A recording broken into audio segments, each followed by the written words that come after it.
What is going on, Duckers? And thank you for tuning into this episode of the Decoy Voice live stream podcast. A thing that we don't even know what it's called yet, but we are finally going to be live streaming pretty much across all platforms right now. And it's kind of cool because we have even 4 people over on Twitch, which is pretty awesome because this is the first time we've been over there.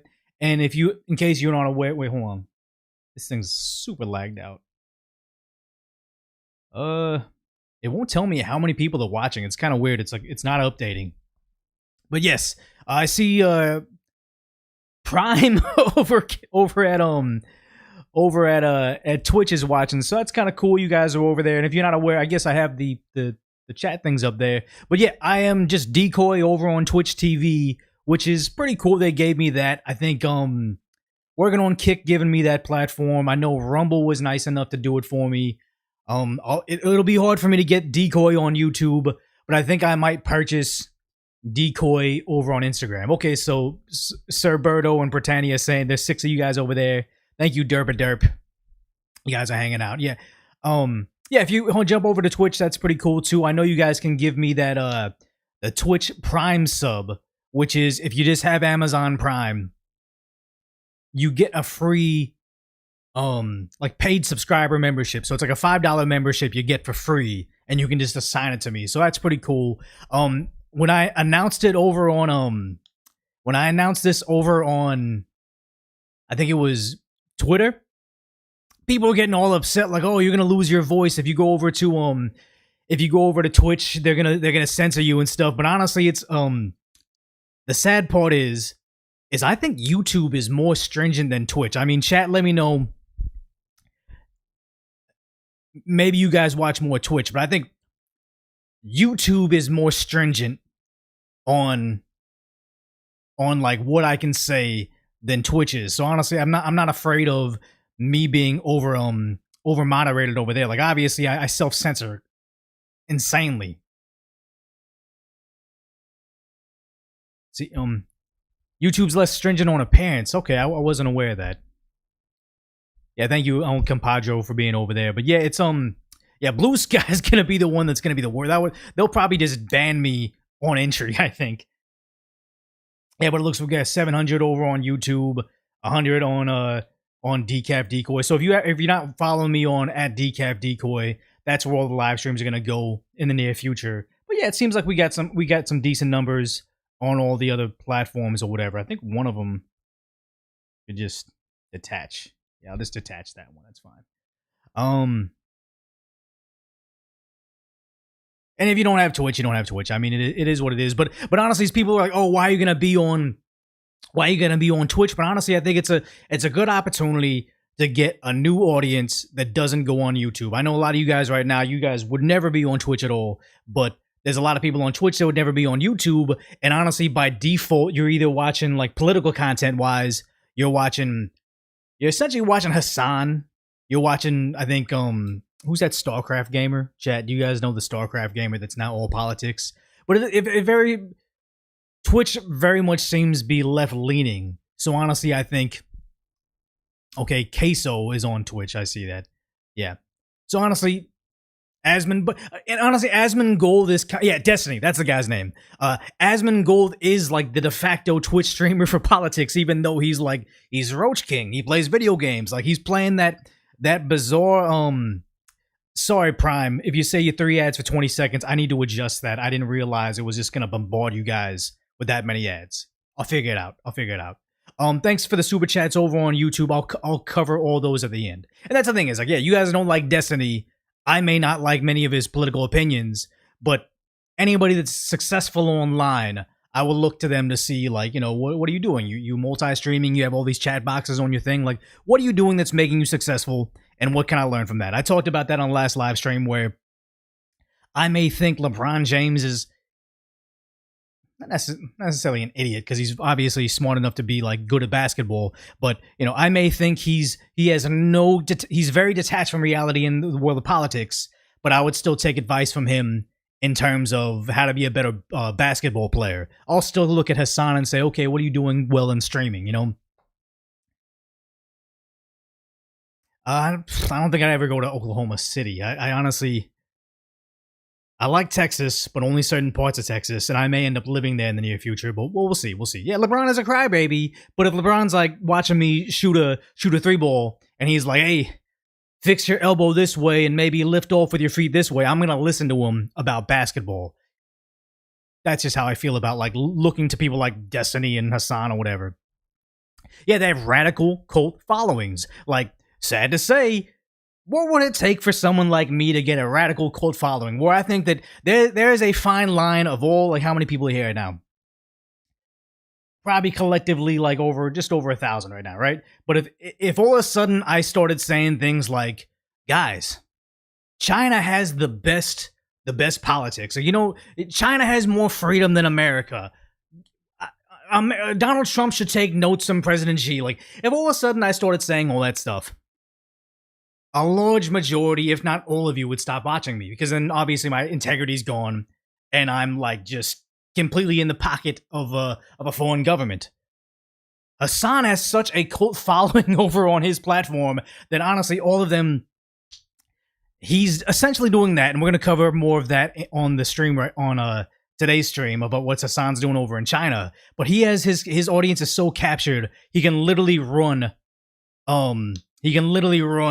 propaganda for a foreign government, and they'll stick around for him.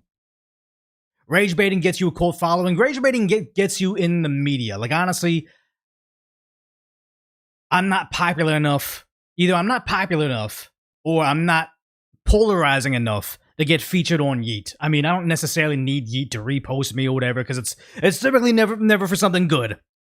But I guess I'm not polarizing. I don't say extreme enough things to go viral online. So I think that, you know, rage baiting is a thing where someone's going to say something for the sake of being controversial, and that's how they kind of get their name out there. You know, they'll get a lot of detractors, but they'll get a lot of new viewers no matter what.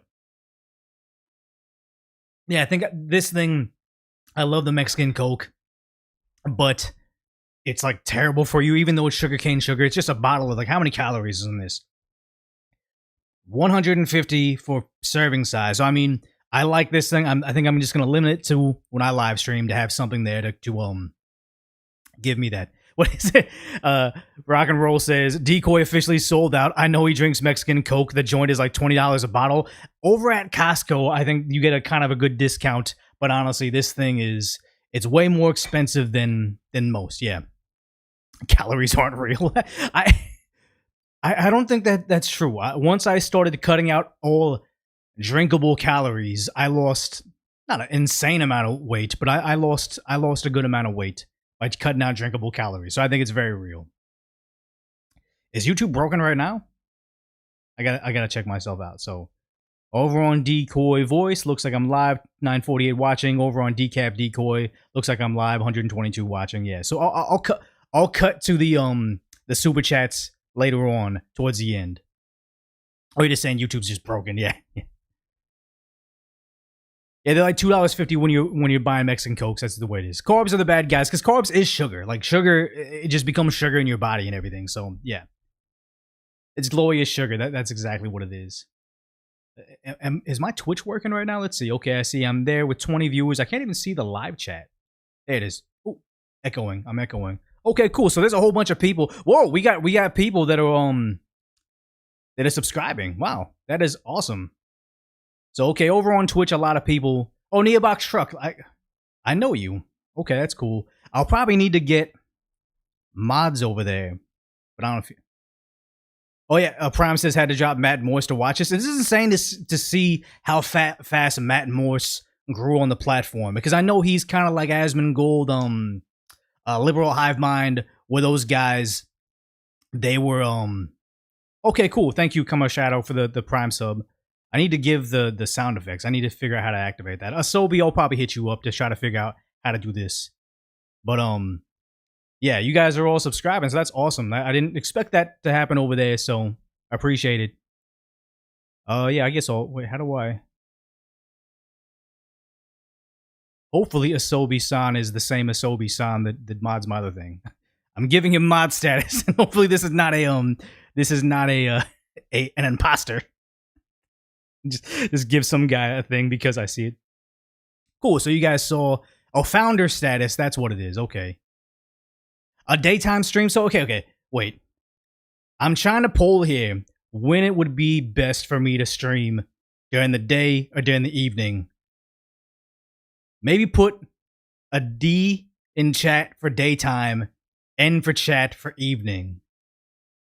But I guess it doesn't make any sense right now because late afternoon, like right now where I'm at, I'm still in California, 5:24 p.m. And so people say nighttime. EWS. N, night. Looks like most people say nighttime. I kind of thought that maybe I could do Tectone when he was live streaming more. So I'm saying N's mostly. I don't know what E is.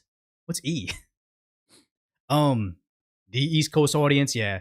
The one thing I would say is Tectone used to be known as the Asmongold waiting room. Like he would be the guy that you watch before Asmongold goes live. And I thought maybe this is what I used to try to do when I had my regular job. So I'd get off work at like 5 p.m., come home. Timcast is kind of fizzling out. I'd get some food. Then I'd go live at like 7 p.m. Pacific time. So I could be the Timcast IRL after show. So I was figuring that maybe I could be evening for like Asmongold after show. Because I think even Pirate Software, like people don't like Pirate Software anymore. But honestly, when Pirate Software talked about how he blew up so fast, he found out like overnight is when all the other streamers aren't working on whatever game he was doing. So then he just filled that time and was able to blow up with that and show it. So I'm like, okay, cool, I'll listen to that. So maybe I could be somebody like the Asmongold after show. I think he finishes around like now to 6 p.m. Eastern. Pacific. Yeah, had a lot of loyal subs on Decaf, and I don't want to add paid for subscribers on Decaf Decoy because I kind of feel like why would I try to charge you guys twice? I feel like that's not right for me to say. Subscribe to me here and over there. Like if you're a Twitch streamer, cool. I appreciate the support over there. But honestly, like the baseball bat is I use the baseball bat just when I'm standing up. I feel weird sitting down, also having the mouse or whatever. The bat comes out when I stand up, and that's when I get a bit uneasy. Whereas Uganda Hater, I don't even know if this is the time zone he could watch.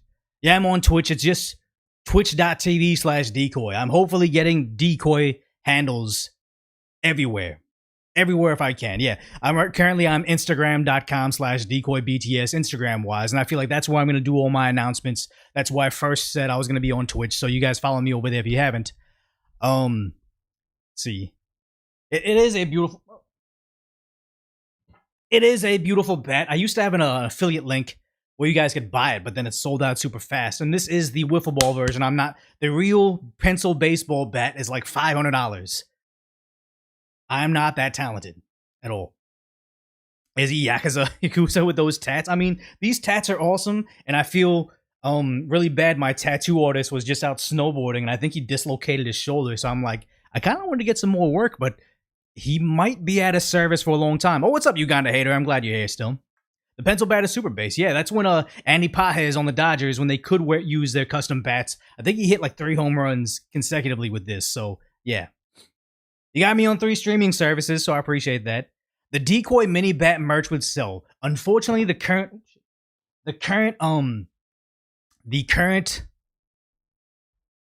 manufacturer of my merchandise is just things like this this tinfoil beanie, t-shirts, sweaters, hoodies. They got mugs and stuff like that. Like I was able to convert my Stanley mug into like a Bay State mug. I feel like I should bring back Bay State, but I need a co-host for that. But Bay State, I made that. I just no bat quite yet.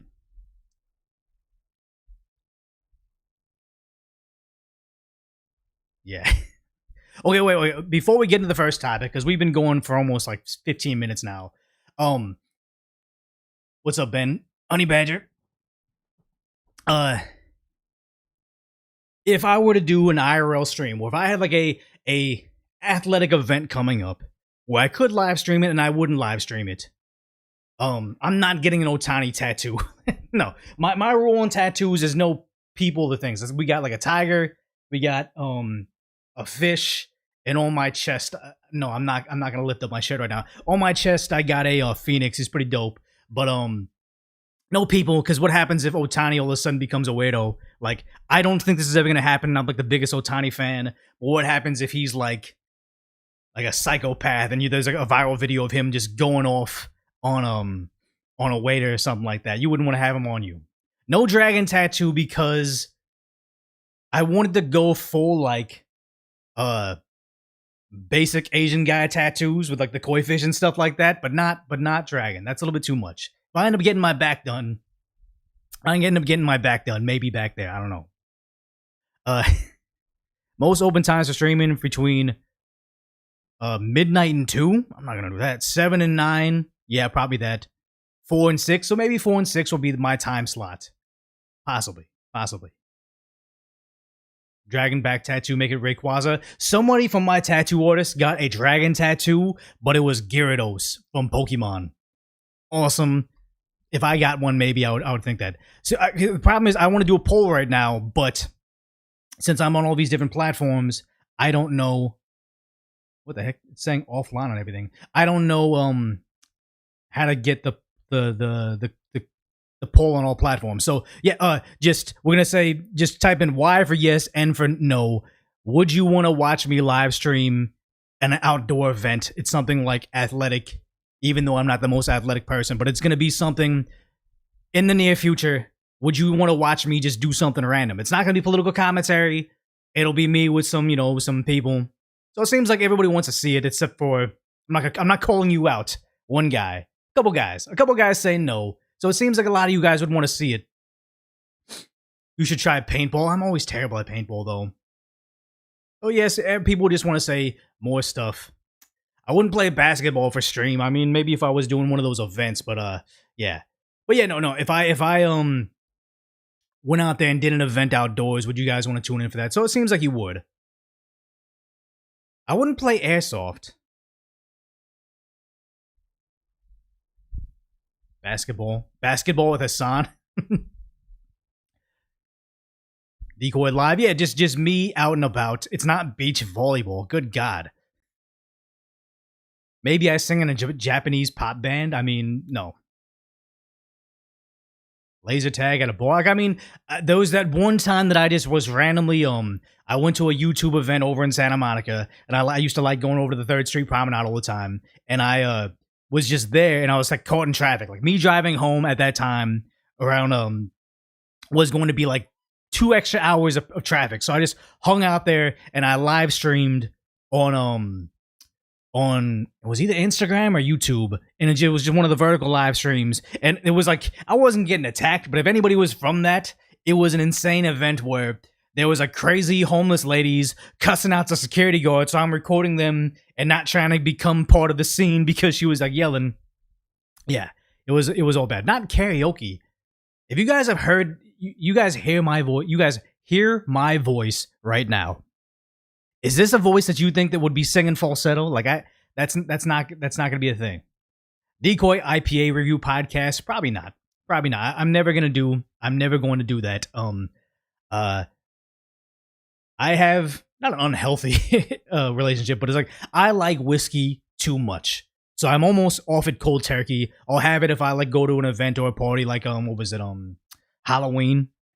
I was drinking, probably that was last time I drank is Halloween, but now I'll limit myself. But yeah. It's to the point where if I'm drinking, stuff is cool, and you don't want to ever be the person where you're like, oh, I only feel good when I'm drinking, so I pretty much cut all that out. No reviews of IPAs. Oh yeah, so wait, am I getting let me look on Twitch. Are you guys giving me those people are I don't even check on my Twitch dashboard. I think people are yeah, okay, so yeah, Killinator gave me 5 gifted, so thanks for that, man. I'm sorry I'm not watching that as much because the chat I have with Restream isn't giving me all that, so I appreciate that. You guys are gifting subs, thank you. Troll woke people at Disneyland. It was kind of cool. Like, I feel like I've been maybe a couple times throughout the year with family, and every time I've been there, someone's like walked up and said hi, wanted a picture or whatever. So it's been pretty cool. The Wire is just out. Are we talking about The Wire, the television show? Show you how to make rice. Well, I'm not that kind of Asian, guys. I'm not even sure that voice is your Decoy voice. It's all coming together. I mean, some people are making, like, not making fun of it. They were like, oh, that's not his real voice. I'm like, of course it's not. Nobody speaks with, like, the movie preview voice while they're ordering coffee. Like, it was just something that on Decoy Voice, whenever I record late night in, what was it? What was one of the first? I think it was the New York City had a huge flood. And I made that video at, like, midnight my time, but I lived in a tiny LA apartment where I didn't want to bother my neighbors. So it was just kind of like, hey, so this is what's going on over New York City, blah, blah, blah. Like, I was just being very, very low, and everybody was commenting how they liked it. They're watching people lose their livelihoods in a horrendous flood in New York City, but they're vibing out because they like the way I sound. So I just started to lean more into it. When I do live streams, I'm not trying to, like, kill my voice with the raspiness, but honestly, that's what it is. Restream's a gold standard-ish. I mean, I'm just working with it right now. It seems to be good. I'm using this chat box, so it seems pretty good. I would say if you're gonna have guests, StreamYard has been my friend. I used to like being able to click something and having a chat pop up at the bottom. StreamYard is good if you're gonna have guests. I think I even have my StreamYard subscription, but Restream seems pretty simple as well. Streamlabs, I cannot get to work. Streamlabs has all the cool, like, if you guys gave me money or something, it'd pop up and do, like, text-to-speech, all that stuff. I wish I could get it to work, but whenever I use it, it's terrible. A deep voice Asian. No, I'm for the most part, Korean. Faking my voice like Pirate Software, like, does Pirate Software... Does he use, like, a filter in OBS that, like, moves his voice down a couple octaves? Because I could see that be a real thing.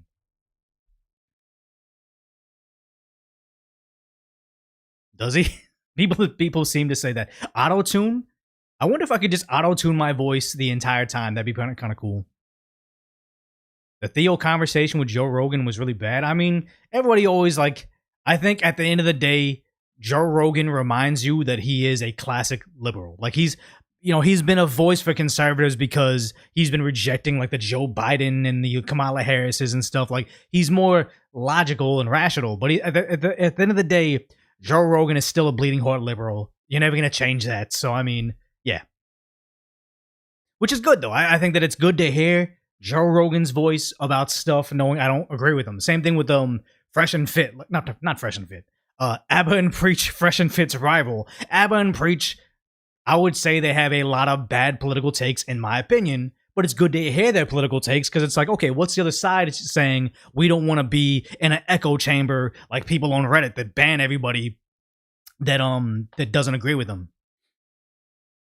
Become a female VTuber. I think that the AI faces is going to be coming. It will be in the near future where you'll have guys from other countries becoming hot blonde woman with cleavage and doing a live stream or IRL like streams on Twitch, and you would never know it's not actually them. Because if anything, we saw on Twitter where they started to reveal people's actual country they're from, and so many of these, like, super attractive girls on Twitter are actually guys from Pakistan, India, and what's the other big country? I forgot. But yeah, that's what it is.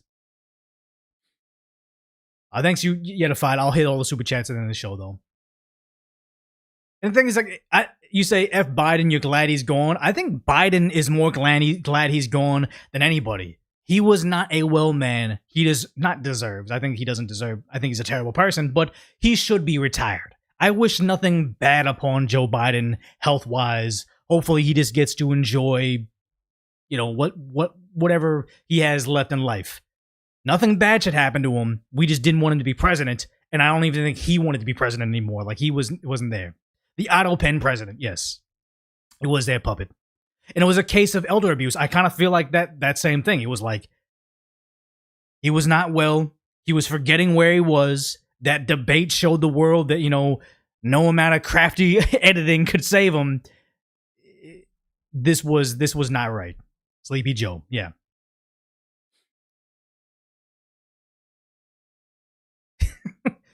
Deep in the weeds. I don't even know what that is. There's so much new Gen Z and Gen Alpha slang. I never felt more like a boomer until I hang out with my nieces and nephews, and they are they're speaking another language. It's like what do they speak over in the Caribbean? It's called something. It's called it's like when they Sean Paul, the rapper, sang it or used it. But all the people that live in not Creole, it's when they live in like Jamaica, they live in like, is it Pidgin? It's patois, possibly. But it's English, but it's not really English. The same, I think the same thing with Nigerian, the same thing with Filipino, like Tagalog. It's like there's a lot of English in it, there's a lot of their language in it. They go back and forth with it, and it's honestly like I don't understand it. That's Gen Z stuff. A slight against yeah. Pigeon? Is that a real thing? Korean barely has any English in it. Like I think the word camera is like camera in Korean, but it's not as significant as it is in like other languages. It's pigeon and Hawaii. Okay. We're going off the rails right now. We need to get into the first topic because we just haven't gotten the first topic at all. But yeah. So what we're looking at in the thumbnail is over a massive raid, over in Texas, where ICE came through, and this got captured on a Ring camera. So this is actually pretty nuts right here. Like this, I think I have to turn it down. They rolled through. Actually, I cut off the front of it. ICE DHS rolls through with one of those like half tracks with a battering ram in it, showing up to a nightclub. A whole bunch of them. This guy's like, yo, it's about to go down. Now would be a good time to leave. But ICE rolls up, and this is like a full-on like raid. And you see with it, so they're getting all the guys, some girls. It's like a massive raid.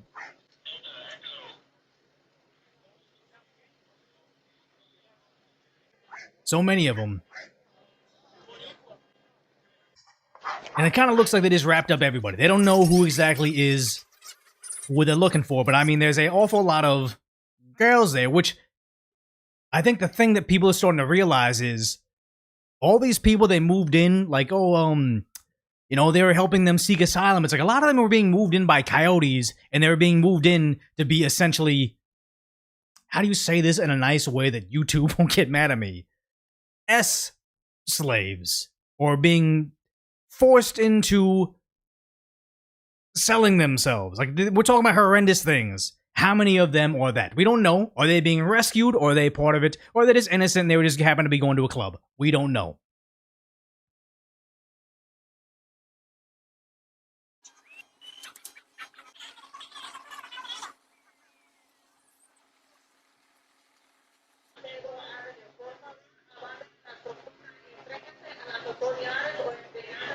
But they're grabbing a lot of people, and it's crazy because if you look at the framing from CBS 42, what is this? Is this this looks like it's local to Texas, but they say lawmakers demand answers after task force raids San Antonio nightclub. What do you mean lawmakers demand answers after law enforcement arrests people? Like, why do they need answers when they just rescued these people?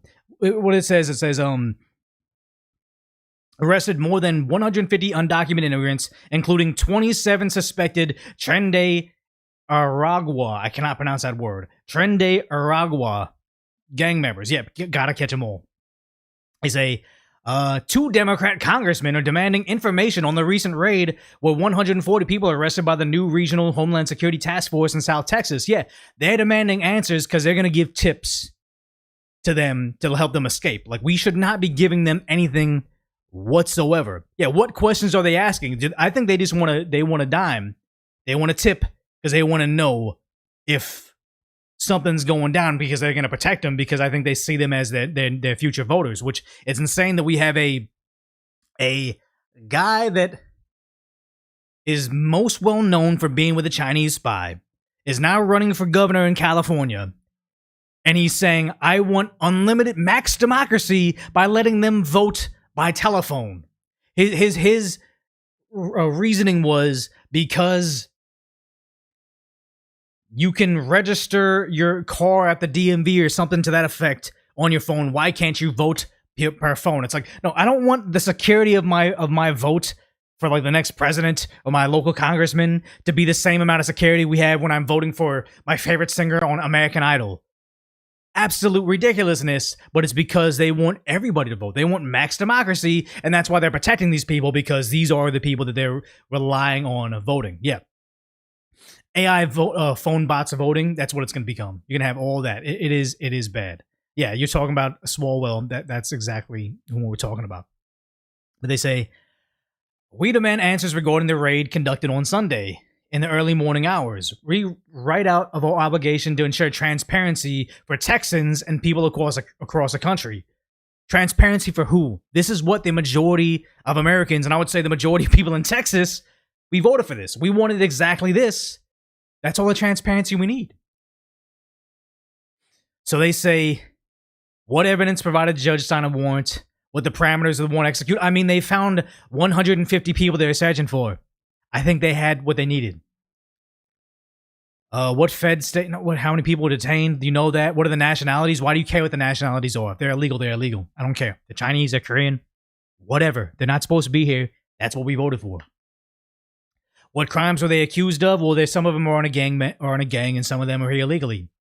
That's the crime. You guys know. Rationale. So I mean, they all they want to do is wrap you up and slow down this. This is legal warfare. This is lawfare. This is them saying, we know that you're catching the people you're out there to catch. We know this is what the American people want, but we want to slow you down with just extra paperwork and make certain that even though this is what the American people want, we're going to stop you with nonsense like this. Because when you look at from the official DHS.gov, the Department of Homeland Security, saying their article on this says they arrested 150 aliens at Tren de Aragua nightclub in San Antonio. Look at the framing. San Antonio nightclub or gang run nightclub. You know a lot of these are shady. They seize cocaine, firearms, and $35,000 in cash. In perspective, that's not a lot of money.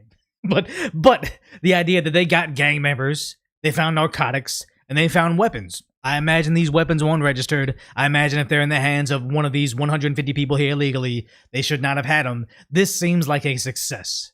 This is what they want. But again, these idiots, these very college-educated liberals, like if you didn't see this video from Decoy Voice, they're singing, they're at Home Depots, they're protesting. Like, honestly, like I guess we could play a very, very small clip of it. It's going to be weird to be the inception of Decoy watching Decoy. But you see, this is how dumb they are. Of unemployed nonsense. As originally, they tried to get their workers to join their side. You don't want to look at it? You don't want to hear it? We're customers. You can send it to our media relations. This is the ultimate duel between unemployed behavior and a guy just trying to feed his family. He's at his job at Home Depot, and I'm not looking down on him working at Home Depot whatsoever. But it's like, I don't think this is something that you wake up every day. I've worked in retail for like a decade. You don't wake up every morning like, oh my God, can't wait till I can go to my job. Like, it's a job. You're paying bills. You're being a responsible adult. He doesn't have time to entertain your nonsense of like you're marching through the thing, say, sign my thing because we're gonna stop we're gonna stop the raids of Tren de Aragua members that have 3 pistols. Like we want these guys gone. But yes, they're out there protesting Home Depot. I just want to get one side of this. Then marched in boycott of ICE, waving all the flags of the countries they demand. They're marching over there when they. Oh my! I can't because the labor. I can't stand to see my face on camera. Labor unions will somehow stop federal law enforcement. Yeah. This only sounds stupid. Oh my! ICE kept members, so they're out there marching in Home Depot now, right?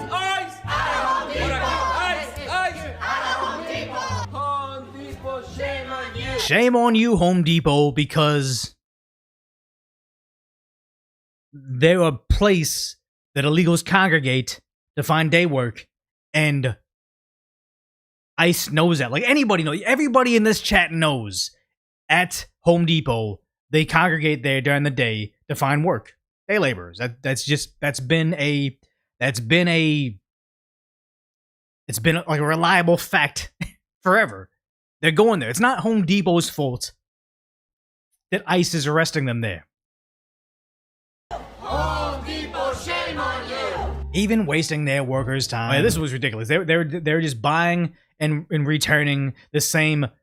They thought it was an ice scraper to show, oh, we're gonna scrape out ice, but it actually was just a putty knife, and they're too dumb to know that. But just this is ridiculous. But now, they're still out there protesting. They haven't learned a damn thing.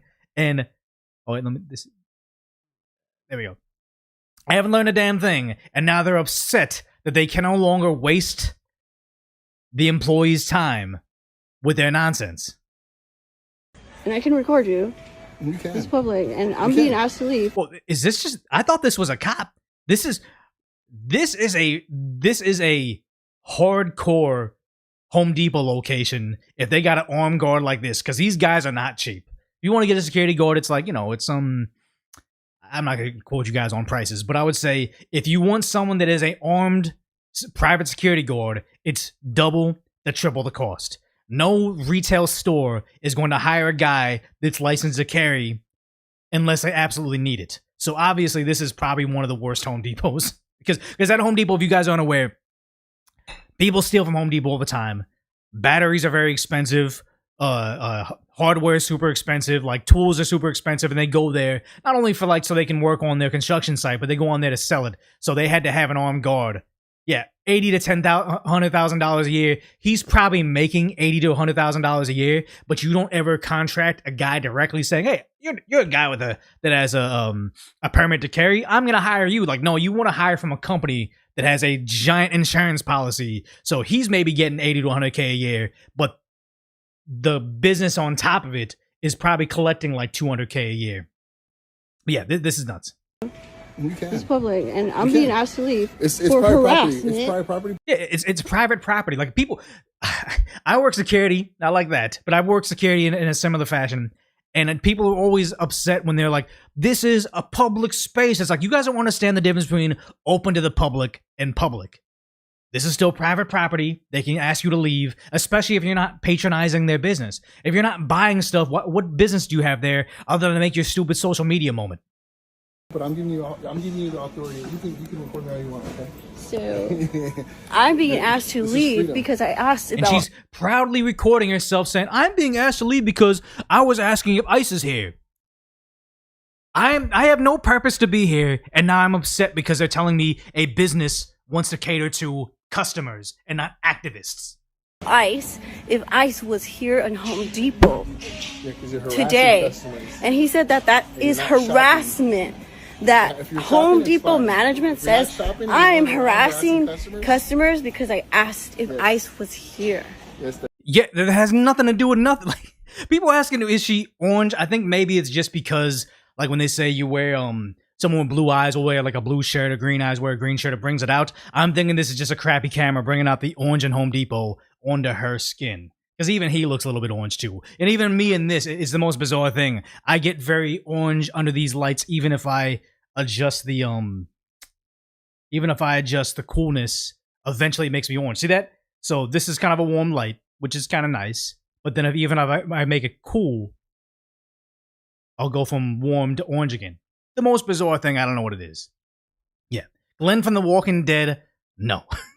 that is not allowed. So they're gaslighting me, saying that I am harassing somebody. They're gaslighting me. I'm in a Home Depot. Not to buy anything, but just to bug people at their work. Or just to bug people buying something so they can go to work. Because you don't go to Home Depot to buy, like, toys. Like, you don't go to Home Depot because you're going to do some, like, I guess some people do, like, arts and crafts as a hobby. But for the most part, you're at Home Depot because you're blue collar and you're taking care of business.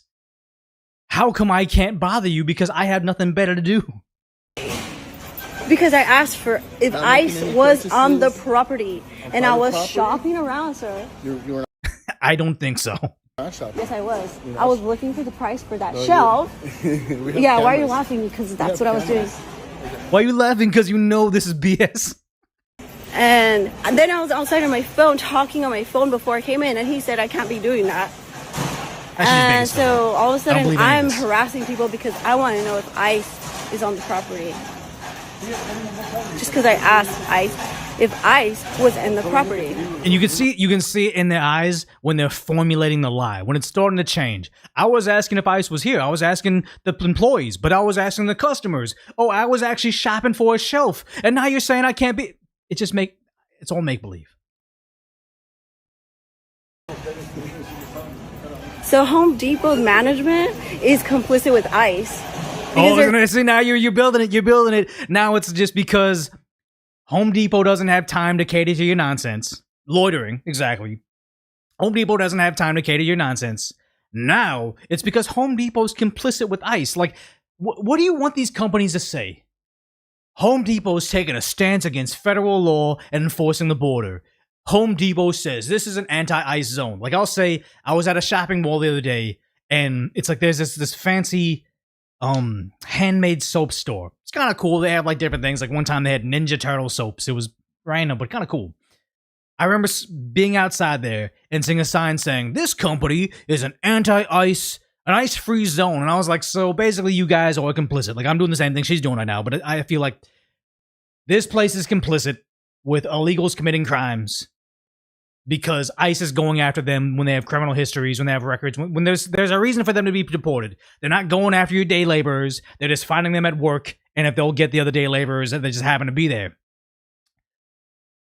If this soap company is okay with these people committing crimes being wanted, being fugitives, because they just need to cater to people like this. I just saw that sign. I'm like, I'm never going to shop from this place ever again. Like, I barely shopped there in the first place, but I have purchased things from this fancy soap store before. Never again, because now I know they're complicit with harboring criminals. And it's like, yeah, is Home Depot going to do that? Because I'm telling you right now, most of their clientele isn't going to be okay with this. Kicking me out and threatening me with harassment in 3 years if I don't leave because I was asking if ICE was in the property. She's so bewildered that they have a job everybody, to do.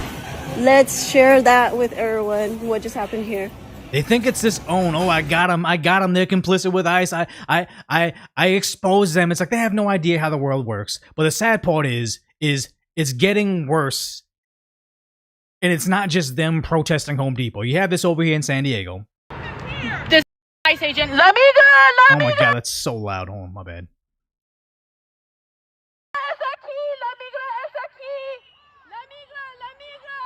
How does she know? How does she know? Sometimes these guys are union pipe fitters just at their job and just, they think, oh my God, a bunch of guys together? They must be ICE. They have whistles, they're shouting, and she's so happy about herself because she's recording her. This is that meme of like a guy taking a picture of an item and a girl taking a picture of an item. This is her. This isn't about protecting ICE. This is about making certain that she can make her social media post of how much free time she has, essentially. But yes, you have them doing this, but it keeps on getting worse. Now, obviously, do not do this. Do not do this. Do not do this at all. I'm giving you an example of how insane they're getting because these people are going to wind up in prison. ICE raided North Carolina, and North Carolinians found out which hotel they were staying at. Yeah, okay, yeah. You don't look deranged at all waving around your knife in probably front of your own vehicle. And they slashed over 50 tires in one sitting. Do not do this. And you too can slash over 50 tires with the knife set that was used by clicking that orange card below. Yeah, she's trying to have an affiliate code on what to do. Like that one, it was like an old white man saying, oh, you just have to get these tiny little snipper clips and you can snip off the part of the tire or whatever. And like, you guys are going to prison. These aren't your local Charlotte, North Carolina, very, very soft on crime blue DAs. You're going to get federal charges. And just imagine if you slash it, you injure their tire, and they happen to get injured. Like, they don't know their tire's flat, so they go speeding off, and then they get in a car accident. You are going to prison for a very, very long time. But, you know, the best case scenario, you got a snarky little video. You had a snarky little video showing how smart you are. Oh, you're so self-satisfied. But again, this one, these guys are going to prison for such a long time because do not do this. Do not do this. But here he is out here, proudly taking a social media video inside his vehicle, saying this is what he thinks you should do. Again, this is a felony. Do not do this. You know what helps ice melt? Bear spray. It's $60 on Amazon. That's Yeah. We'll get bear mace. Spread the.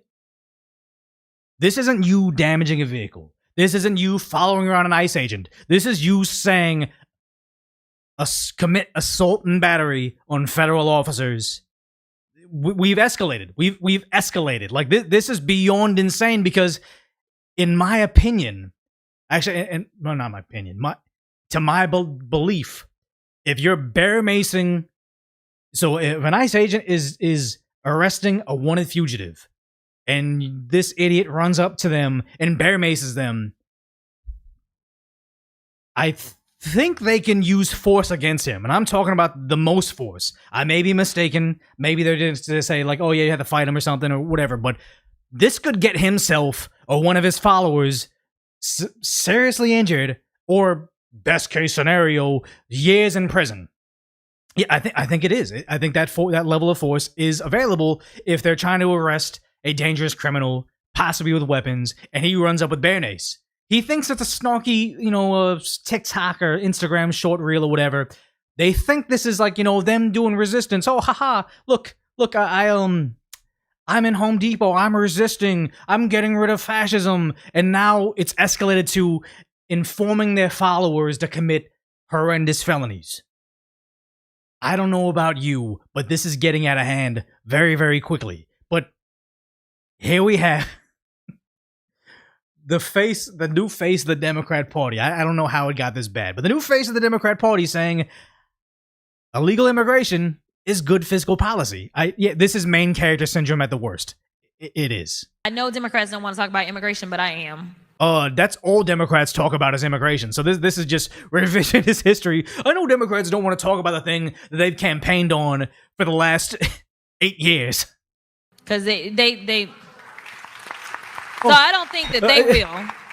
But I like how everybody starts clapping for her because it's all like, oh my God, how stunning and brave of you to stand up for illegal immigration. How stunning and brave of you to be there for open borders. This is like me going up in front of like Dodger fans and saying, I know you guys don't like to hear this, but Shohei Ohtani's a good baseball player. I know it's controversial, but I'm gonna go against the grain, guys, and say he's a good baseball player. Like she's singing to the chorus, to a chorus of applause, because oh my God, like this is the controversial take she has. They so I don't think that they will, but I do think it's important that we educate people. And right now we are winning on immigration because now they see that he wasn't just going and getting the bad guys. But when we talk about things like they don't think there's a single bad guy. Remember, Democrats toss him aside, but Kilmore. Remember when he was just Maryland man? Like they were all behind it. They say they were trying to get the bad guys. Now they're getting everybody's. No. You fucking idiots kept on saying Kilmore was one of the good guys. Kilmore didn't he have a history of domestic V? Didn't he have a history of potentially trafficking people? Like, didn't he? He's openly a part of a gang, had their tattoos on his hand, was here saying, I need asylum because I'm part of that gang. That was one of the good guys they kept on saying, we got to protect them. So when you sit here and say, they're not just after the bad guys, they're getting the good ones too. It's like, no. You call them all good. You're moving the goalpost. Like Social Security, most people don't understand that it's those folk that aren't necessarily citizens. When they go to work, they actually pay into our... Aren't necessarily citizens. They can't say illegals. They just can't. It's out of their vocabulary. Social Security. They're not. They pay into Social Security that they then cannot pull down on. And they keep on saying, oh, they can't collect the Social Security. We're going to get into it in a moment. But they keep on trying to hammer to this. And, hey, look, I'm going to give you guys uncomfortable truths that the Democrats dare not speak of. They say things like, they don't receive healthcare benefits. Like, I know people, educated people, that don't think that illegals get healthcare. They don't think that they collect food stamps and EBT. They don't get more benefits for their children than you as an American citizen who've been paying into the system the entire life. And also the idea, what's the word, chat? What's the word where they send money to their home country? So many of them work here, they get paid under the table, they get remittance. Thank you, Troglodyte. Remittance. They send their money overseas back home. So they come here. I think, what was that? Caleb Hammer, he's a financial advisor guy. He had the two illegals on the show that just would go on the most popular show on YouTube and say, hey, we're illegal immigrants. Way too comfortable. But they went on there saying, oh, they're not together, so the wife collects benefits for the kid. Or maybe it wasn't for the kid, just collects benefits like EBT, food stamps. They collect money. He works under the table, sending most of it back, so they don't collect the taxes, but they also collect all the benefits, and they're at one point in time, they're going to go back home. That's the whole system, and also them bragging about, oh, I racked up all this credit card debt, now I'm going back home. They'll never see me again in life. So they're trying to sell you on this thing, oh, it's an unpopular opinion, this is what it is. But no, this is exactly what it is, but they think that they can just, you're low information enough, you're just dumb enough to buy it saying, wait a minute, they're net positives on our economy. Of course we need them here because, they depress our wages, they overflow the schools, and they raise the prices of rent and housing. Of course we want more of them. It's like, no.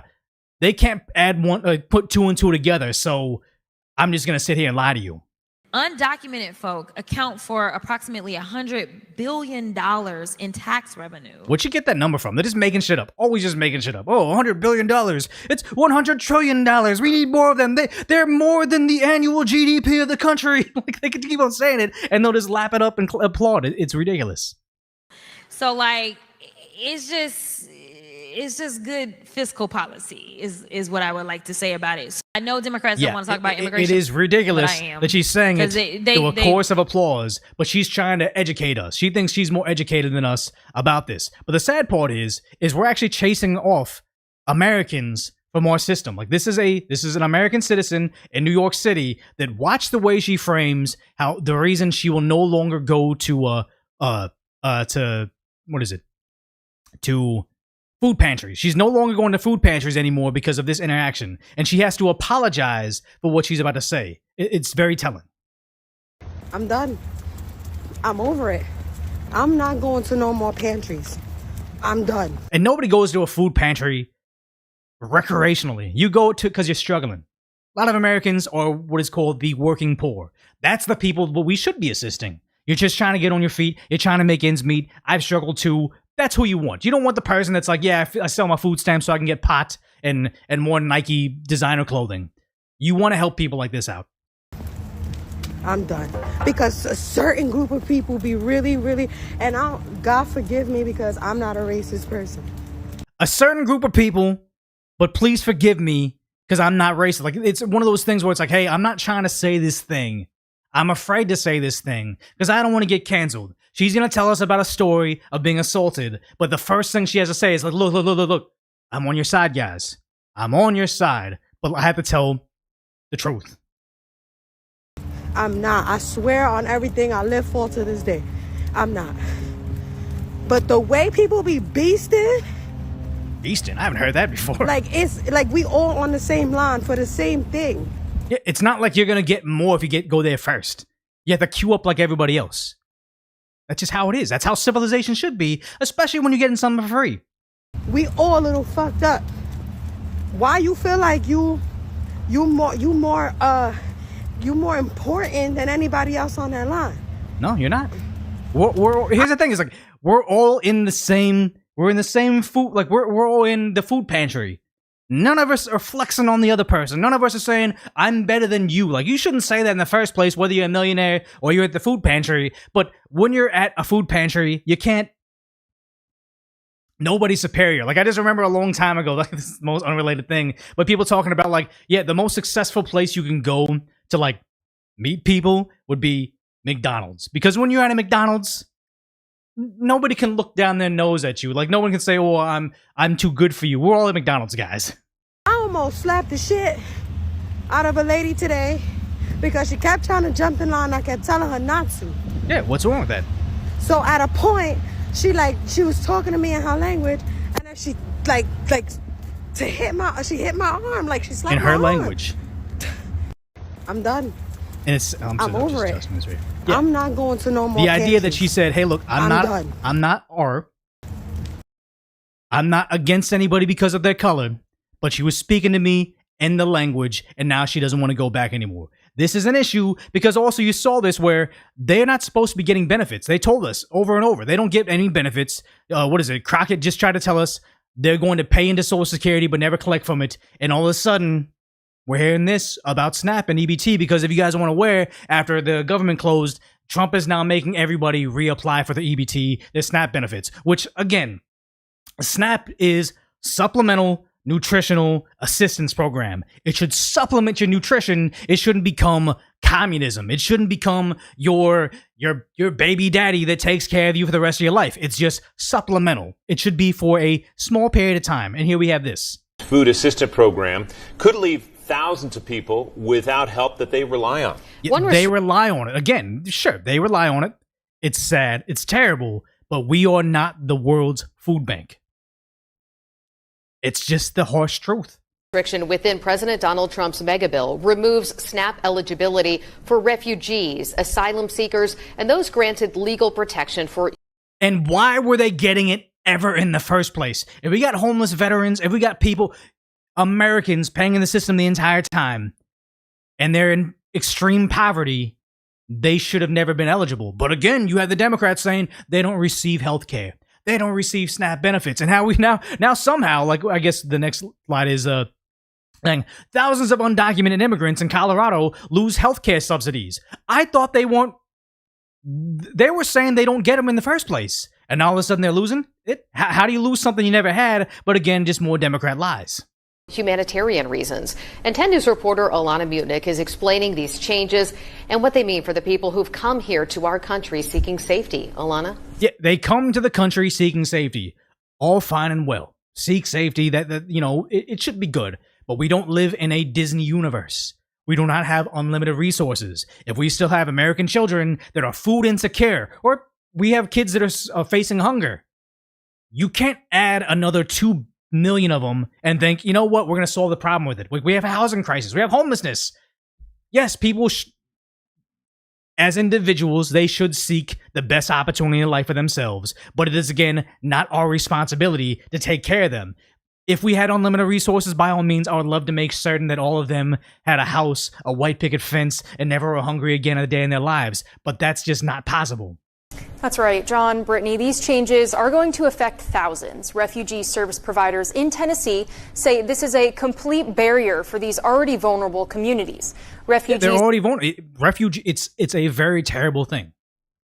But we cannot solve all the other world's problems by letting them come over here. Because if you just saw, like in Mexico, 4 years of Biden, wide open borders, the government kept on falling to the cartels, slowly more and more and more. We closed the border, so there's been almost like virtually zero illegal border crossings, and within less than a year, like 6 months, they've already started to overthrow their government, their corrupt government. You need young, able-bodied men. Like when you see these open border policies in America, but also Europe, it's not families seeking refuge. It's usually military-age men almost exclusively. You need those guys to stay home in their country because they're the only ones that are going to be able to fix their country. You're not going to fix your country leaving behind women and children only. They're the ones that are going to suffer the most. and asylees are legally protected under U.S. and international law. They go through extensive vetting, and now they are set to lose their food assistance entirely. It sounds callous, but if we are in debt and we have deficits across the board, we can't be deficit spending because it has a sad picture beside of it.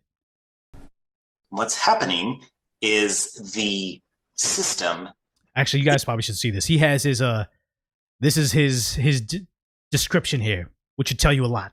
In which they arrived is being stripped away. The promises that they arrived under are being rescinded. Yeah, we should have never promised them free food, free housing. Come to America, we're going to take care of you. I hate the idea whenever they go on television and complain, America was founded by illegal immigration. It's like, no, it wasn't. You mean to tell me the person coming over here saying, I'm collecting SNAP benefits and a free housing voucher is the same person than the pioneers that literally came to America, had to build their own houses out of like sticks and wood, had to traverse the entirety of the country in a wagon train. Like, These are pioneers. These were people that had no social safety net, were constantly surrounded by danger, and dying at an insanely high rate. You mean to say that the person that explored the frontier of America against the natives is the same thing as someone getting an EBT SNAP benefits? Miss me with that bullshit. Noah Jones with Bridge Refugee Services works with 250 clients here in Knoxville. Some have and the 250 clients, I wonder if that number isn't inflated artificially so they can say, give us the government subsidies, give us the tax dollars, give us money so we can take care of this 250 people. Because we knew, what was that place over in Minneapolis where they're allegedly feeding thousands of kids every single day, and they realize, wait, the numbers don't add up. Like, you're feeding more than the population of the city, and you're saying you're feeding an illegal immigrant kids. Like, the numbers don't add up, and they finally ordered it and say, oh, this has just been fraud. Like, we actually staked out your facility and found out you're feeding nobody and saying you're feeding 1,000 people a day. I wonder if that's the same case over here. Received their partial November SNAP payment, probably for the last time. Based on a cold reading of the USDA memo, there is the potential that funds... I love how we have this. We accept SNAP, Supplemental Nutrition Assistance Program. That's great. Look, they're buying a tomato and bananas and potatoes back there. Like, they're missing the whole idea that people started to open their eyes when the government was closing, and then you saw all these videos of people saying, like, going to Walmart, trying to buy all the sodas, trying to buy, like, this is a treat to me. I work 7 days a week, and sometimes I'm working 12 hours a day. Noted. I used to work, like, as a janitor. I would be, like, overnight cleaning guy. I've been peeling potatoes, washing dishes. I'll take this job over that job any day of the week, but, you know, I'm working all the time, and this is a treat to me. I mean, to say people on SNAP going to Walmart and stocking up on glass sodas all the time, like, this is what it was paying for. Because when EBT went away, there was, like, all these abandoned shopping carts at Walmart. So people like, oh, I came to Walmart, my EBT card got declined, so I can't buy all this junk food. Like, that's what it was going to. And now they're trying to say, oh, it was tomatoes and bananas, not the idea that people could go on Amazon.com and see that caviar, like $80 caviar, was SNAP eligible. We had a problem here, guys. Funds that hit anytime after November 1st and the restarting happening can eventually be pulled back. It should be. Another Tennessee refugee organization says this change could devastate families across the country, which is on par with estimates from the Congressional Budget Office that suggests about 90,000 people in these groups will have lost SNAP benefits in an average month. Okay, so 90,000 people. So were they people that were eligible for it? Because I don't care if they're losing it. It's, was this fraud? Were these people receiving these benefits that had already, like, passed away? Were they illegals? Like, were they people that weren't supposed to be getting in the first place? Because if 90,000 people are losing it, I don't mind that, as long as it's the people that weren't entitled to it in the first place. But they say 90,000 families being starving. It's like, no, again, they're trying to say, here's a sad picture. Forget all laws. A lot of them are coming from having lost everything. And so they're starting at ground zero, and those SNAP benefits really do help with laying stability for them. As there's plenty of Americans that needs help with stability. Plenty of Americans that could use a voucher for free housing. They could use more benefits. If it was Americans that needed it, people on disability, give them more, by all means. But no, none of this. They're building life in the U.S. Signe Anderson with the Tennessee Justice Center says SNAP was never available to illegal immigrants. It was never available to them, despite the fact that thousands of them are going to lose it. Again, they're arguing both sides of the coin. These are just Americans struggling. They don't receive it, but also they're going to lose it. The majority of people who participate in the SNAP program are children, they're seniors, they're individuals with disabilities. This move... It is not, no, with all the fraud they found, it's not that. And honestly, what is our chat? What is it called? It was called, Nutra Biscuit or Nutra Cake? What is it called? Nutra Loaf. This is what you guys are getting ads? Are you guys getting ads on YouTube? It should be turned off. Nutriloaf, yeah. Let me find a picture of it. It should be this. This is Supplemental Nutrition Assistance Program. We don't want you to starve, so we'll give you this thing. It shouldn't be for candy, shouldn't be for caviar, shouldn't be for DoorDash. Like, that's what the SNAP was for. It should be for Nutriloaf. We don't want the kids to starve. And if all these parents on there saying, you don't want my kid to have a popsicle, like, how sad. You guys are just cruel. It's like, no. Your kid should be able to have all the candy and soda and cake they want. The mother should just have to work for it. Like, we can't be doing this. Like, Nutriloaf should be the alternative for this. And then here we go. Sad images. Look at them. They're refugees. They're just trying to find a better life for themselves. Isn't this sad image moving you? Stripping away decades of legal precedent. There are people who we as the United States have decided should be here because of certain circumstances that are happening in their countries. President Trump's mega bill doesn't just strip asylees and refugees. Wait. It doesn't just strip asylees and refugees. They just said they weren't receiving it. This one article from, what is this, NBC 10, wherever this is from. Like, this is Colorado. What state is this? Whatever. Democrat states want to reinstate it. But just, they're not getting it. Guys, they aren't getting it. But it's stripping those benefits. And here's that banana again. I hate everything about this. Food assistance.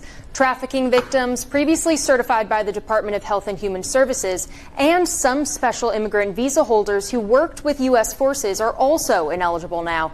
All that and additional information on new work requirements in states having... Yes, work require. I don't think I pulled it up, actually. Damn, I don't have it anymore. There's work requirements on these SNAP benefits. Actually, I need to pull it up now because this is the craziest part about this. We'll play the rest of this. To shoulder some of these SNAP costs can be found at WBIR.com. Alana, thank you. And if you or anyone you know is in need of food assistance, you can scan the QR code on your screen, and that will take you to some options here in our region. Yeah, so here's some extra ways to get free food and everything. Like, I think I talked about it on last live stream, is how I was so upset with where I moved. There's this grocery store, don't really frequent it, but they said, hey, look, if you lost your SNAP benefits and you need assistance buying groceries, we are now going to give you guys half price. And I was like, wait, just because I pay my bills and I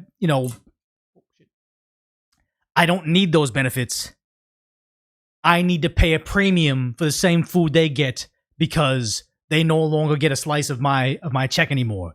Absolute absurdity. And I was like, okay, I'm never gonna go there ever again. But you're seeing this right here, and this is crazy. This is who's losing SNAP benefits, and it's infuriating. And this is American citizens. This is not just, I don't want illegals getting it. I don't want anybody that's just lazy getting it. That's some bull.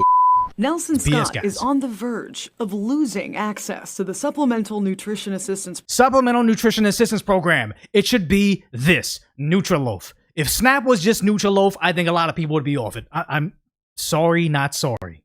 Program, or SNAP. He is 38, not disabled, doesn't have any kids, doesn't go to school, and doesn't have a job. I almost this sounds like it's an overdub because they're slamming him so hard on Fox 17. Listen to this again. He is 38, not disabled, doesn't have any kids, doesn't go to school, and doesn't have a job.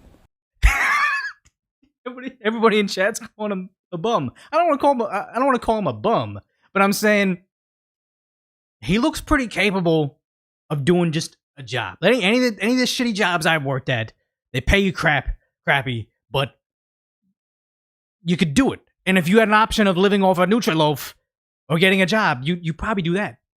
Those are just some of the reasons he is no longer eligible for SNAP benefits. It should be just one of those things. Should be saying, okay, look, can you work? Can you work? I honestly feel like it should be when you apply for SNAP and you show up and it's like, oh, you want your SNAP benefits? Okay, you can stand in this long line here, or you can climb this ladder, and there's an expedited way you can get your SNAP benefits. So you climb the ladder, you go up there, and it's like, okay, look, we saw you climb the ladder. Go get a fucking job. That should be the ultimate test of, like, we just stamp your card forever and say you can't get it. Like, this is ridiculous. How much did SNAP help you? It helped me a lot. I get $292 a month. The U.S. Department of Agriculture a month, and the sad part is everybody's all talking about how American citizen, $292 a month. a lot of illegals were getting significantly more. They were getting pocket money over New York City too. It was ridiculous. I get $292 a month. The U.S. Department of Agriculture crackdown is led by President Trump, who signed the One Big Beautiful Bill into law in July. Scott tells me, as a convicted felon, getting a job isn't easy. It's not easy, but that's part of the punishment, unfortunately. If y'all give me one, y'all be felony friendly and hire us. That's some bull. Oh yeah. This attitude makes me want to hire him so badly, but it's just sad. That's where we are in the world right now. Yeah, it's like more than the pocket money when they get off the bus. Got a goodie bag, $25,000 of clothes, and such, and a voucher for $2,000 in stores in New York. Yeah, New York City was crazy of how much they were given. Yeah, there's work in Home Depot parking lots right now. Like, what was the heartwarming story of? It was like two black teens saw that after the guys the illegals had a food truck in their community, and they're like, yeah, everybody loves hot dogs. Everybody loves hot dogs. Jesus Christ. Everybody loves hot dogs. The person got deported. So these two black teenagers were entrepreneurial, went to the store, got all the things, bought a food cart somewhere, and all of a sudden they started making money on the street. They're hustling. And it's like, yeah, there's going to be a lot of open positions in construction, in, outside Home Depots if you want to just do it off the books like that. But there's a lot of places like this is going to create a lot of opportunity for Americans, but they don't like to see that aspect of it. Yeah, what I hear from them is saying, I'm afraid to find work because I'll lose my SNAP benefits. Yeah, exactly. Because it's like, what is that meme of how outside of every pond in America, there's a sign saying, don't feed the ducks, because the ducks will become dependent on the handouts and they won't migrate, they won't hunt, they'll become overpopulated, causes all the problems. And it's like, is that only for ducks or is that for people too? And I understand. There are people that are disabled that need assistance. Cool. By all means, we should figure out ways to help citizens that deserve it. But when it becomes a thing of saying, well, they were refugees and they just need help over here, so we got to give them an EBT card with $500 a week, like that's when you say, okay, you lost me with it. Yeah. What's up, maybe Sunshine? Thanks for being over here. Yeah.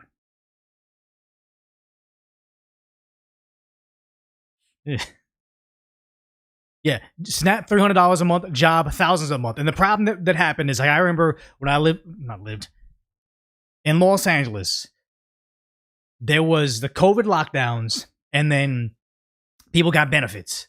And then I think it was either Newsom or it was Garcetti maybe inside the city. They were increasing the benefits that you were getting. So at that point in time during COVID, I was a manager, so they kept me around longer. And when their furlough ended, or when they furloughed us, they furloughed me for less. Brought me back, and I'm working, and it sucks because you have all it was LA, so there's masking guidelines, there's hand washing, there was all sorts of things, right? Oh, and COVID testing frequently, it was ridiculous. But when they said, okay, we need you guys to bring your employees back, my guys were making probably like maybe $18 an hour.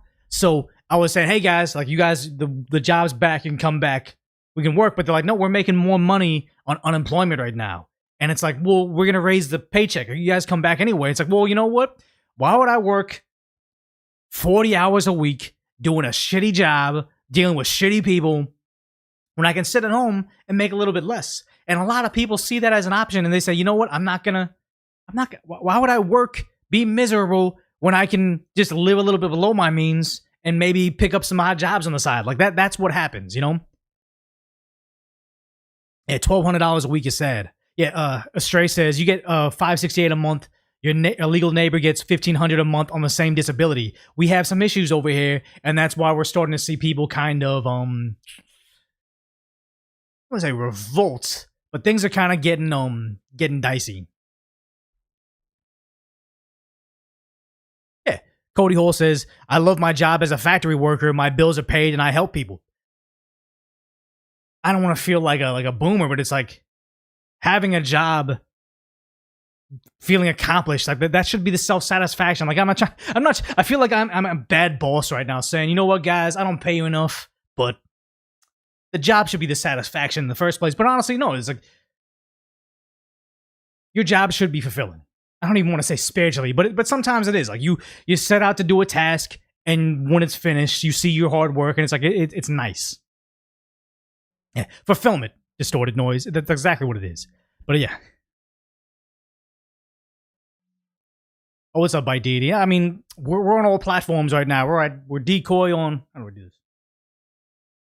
I can't. I'm not coordinating. We're Decoy on Twitch. We're Decaf Decoy on YouTube. We're trying to get Decoy on YouTube and on Instagram. So we'll figure that out. But yeah. So over in Chicago, they're having some hard times over in Chicago. Coming up and down from the L Street station. And then this, as Robbie said and you said, Cheryl, almost immediately these officers, guns drawn, were on the move. And this this is another youth gathering. And Chicago's just gotten desensitized by it. But they get together, they commit crimes, and sometimes people die. Shortly beforehand, this is when we saw scuffles breaking out. You said you saw people throwing shoes. It was a violent fight. Yeah. On the ground, several people and several different groups of people were fighting violently. And the Chicago police are unable and unwilling to stop it because what copper wants to get in the middle of this, accidentally injure one of the kids, and then go to prison for the rest of their life? Very concerning. And then they kind of broke apart, and I saw lots of gym shoes being thrown, and they kind of broke apart and started moving. Some started going, of course, south. Yeah, so it got really bad over there, but it's like, okay, so that was, what was this? ABC 7s. I feel like that's Los Angeles, but yeah, local news, talking to a tourist from Indiana saying, this is not what I wanted on my vacation. It's very disheartening to see this, right. And it's sad because all you need is a couple instances like this to get people to never come back to your city again. I talk about how I used to love going to Santa Monica. I used to skate up and down the boardwalk by the pier to Venice Beach. I would go to 3rd Street Promenade all the time. And all it really takes is just a couple high-profile crimes, people dying. Like I went down there not recently, maybe like a year ago now. But after I went down there, I think a German tourist got stabbed, and then also someone jumped off the parking structure and hit somebody. Like, 2 major things happen. People aren't going to spend their vacations there anymore. But also when you go there and there's just rampant homelessness, shouting, screaming, living in abject poverty, it doesn't take much to have your tourist spot become a ghost town. And that's what's going to happen over there. Holiday time, everybody wants to celebrate and enjoy the evening, and something like this happens. People don't vacation in the poor parts of the third world. Chicago is turning into that. Is getting that reputation. Suzanne, this morning, still a lot of details coming to light on both of these shooting scenes. We know last night, area Alderman Brian Hopkins said that multiple police officers were also hurt during those shootings. He said at least one police officer had to be hospitalized.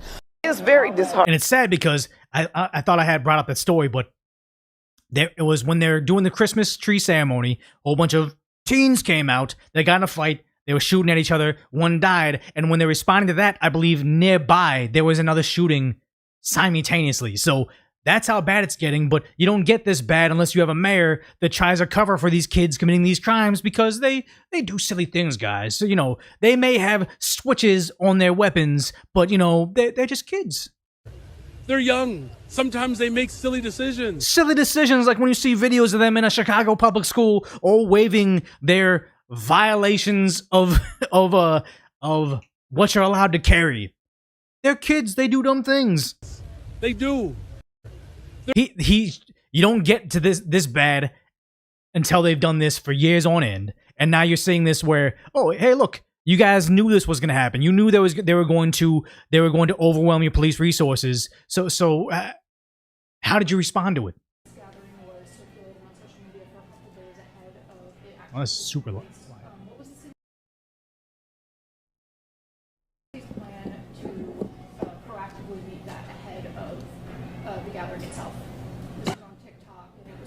Yeah, TikTok, it was circulating. I'll just read you guys. TikTok, they knew what was happening. It was planned. We have been monitoring social media and this gathering for a couple of days. We knew about it. And so, working with the Chicago Police Department and the Chicago Public Schools, there was a communication that was delivered. Here's the thing was the communication saying, if you go to this meeting, we're going to put you in jail. We want to physically stop you. If it was anything less than that, you failed the kids. You failed the kid that lost their life. It's a tragedy. You can sit here and say all the things you want. Oh, we saw it. We saw it on TikTok. We made communications. We partnered with the school. We partnered with the police department. Unless you said, I'm sending you to jail to stop you from ending each other, you failed. To CPS to encourage young people not to participate in these unauthorized gatherings. We told them not to participate in these unauthorized gatherings. Like, he has another interview recently. It is very quiet. Recently, where he said, what are all the places that have low crime rates have in common? They have like after school programs. They have stuff for the kids to do. It's like, no, that's not it. We had 700 additional officers on top of the 1st Police District present. 700 additional cops that are also not permitted to stop enforce the law does nothing. This is just you wasting more tax dollars. We had CVI workers that were out there as well. Are those social workers? But clearly, what we put in place did not do enough to prevent what we were concerned about from actually manifesting. What we were concerned about from actually he's like ChatGPT, or when you're on iMessage on iPhone and just pushing the get AI guess the next word thing. There was a murder. A kid died. Not the thing that was going to happen from actually manifesting. He's so afraid of saying it. We will continue to make the necessary adjustments. Necessary adjustments throwing them all in prison, but he won't do that. We move along to ensure that these large, peaceful, citywide... A kid just got shot, and he said large, peaceful, citywide events. The one that he said shouldn't occur. He's saying large, peaceful, citywide events. A kid just died. Good God, this guy, he needs prison. I think he needs prison. This is beyond corruption. He needs prison. Events can take place without the terror and the harm of gun violence. Again, terror and harm of gun violence, but he says peaceful events. Necessary adjustments as we move along to ensure that these large peaceful, citywide events can take place without the terror and harm of gun violence. Those are 5 words apart. Those are 5 words apart. They said large, citywide, peaceful events and terror of gun violence. Absolute nonsense. But the worst part is when he actually had to speak about it, about what happened. It's just, he's a failure. I hope the parents of that kid sue him for every dime he has. Last night set us back as a city, and it evokes fear. Our young people have to understand that they should not attend these unauthorized events. Yeah, you told them that there's going to be no punishment for you attending this unauthorized offense until you start jailing them. Nothing will change. But he's made it very clear he refuses to jail them because of the racial implications that have been advertised on social media. They are extremely dangerous due to the number of individuals that may be carrying weapons, and as much progress as we have made, there are still far too many guns on our streets. For these young people who have engaged in these incidents, you have put yourselves and your friends at risk. Because of the reckless behavior of a few individuals. This happens all the time. We saw large mobs of them fighting. It's not a few individuals. That he just can't admit it. They call this progress. We have families devastated, and our downtown residents are hesitant to leave their own homes. I'm the first person to recognize that we have more work to do in this city.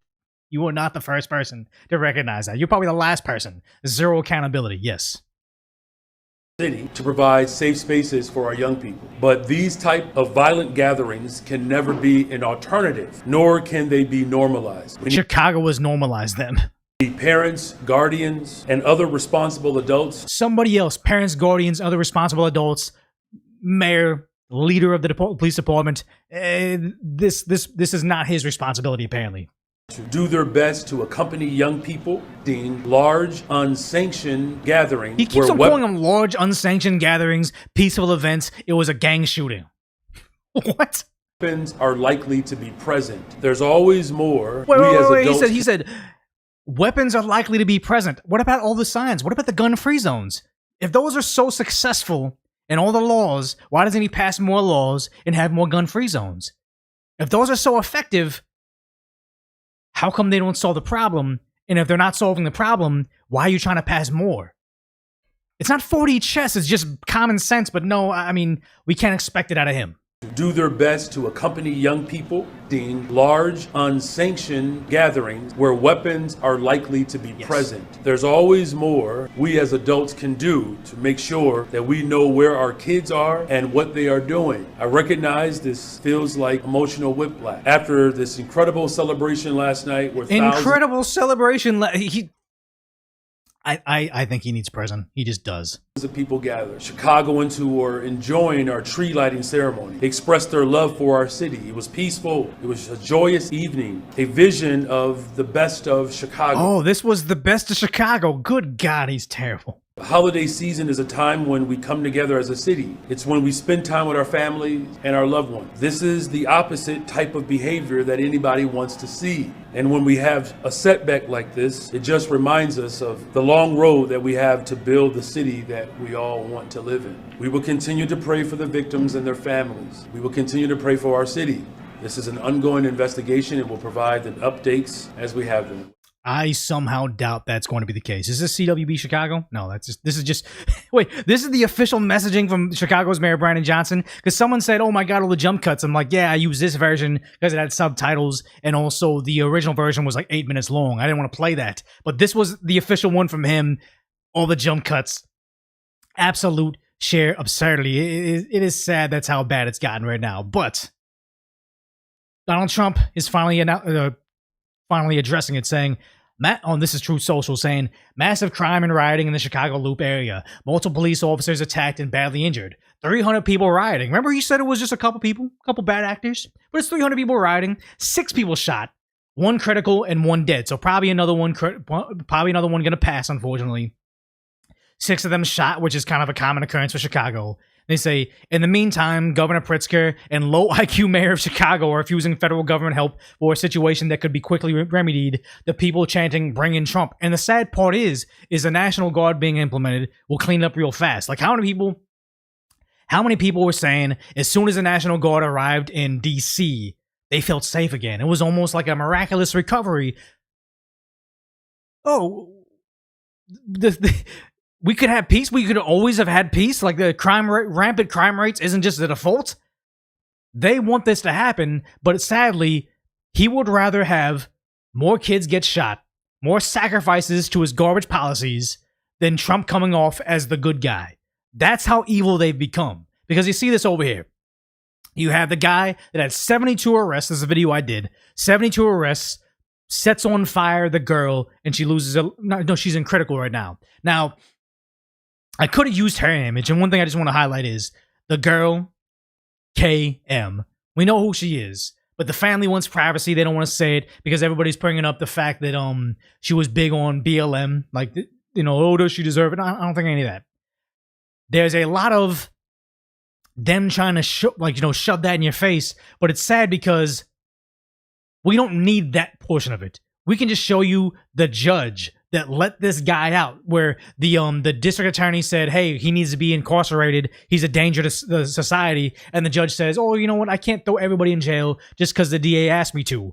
Absolute, I think it's malpractice. But listen to her on how she describes how she does her job. It's actually disgusting. I serve as vice president for the Office of Inclusion, Diversity, and Equal Opportunity. The first time I came out on the bench and well, that description doesn't make me think that they're actually there to hand out justice. Justice should be blind. No, are they more focused on diversity, equity, and inclusion? Because that's not how you get justice. I serve as vice president for the Office of Inclusion, Diversity, and Equal Opportunity. The first time I came out on the bench and the deputy announced, all rise, the Honorable Judge Teresa Molina, the whole courtroom stood up and I was all excited. He's walking out there, and I saw Illinois State Trooper. He was African American. He had a sleeve covering his tattoos, and he was standing there. And he looked at me, and he nodded, and I knew what that meant.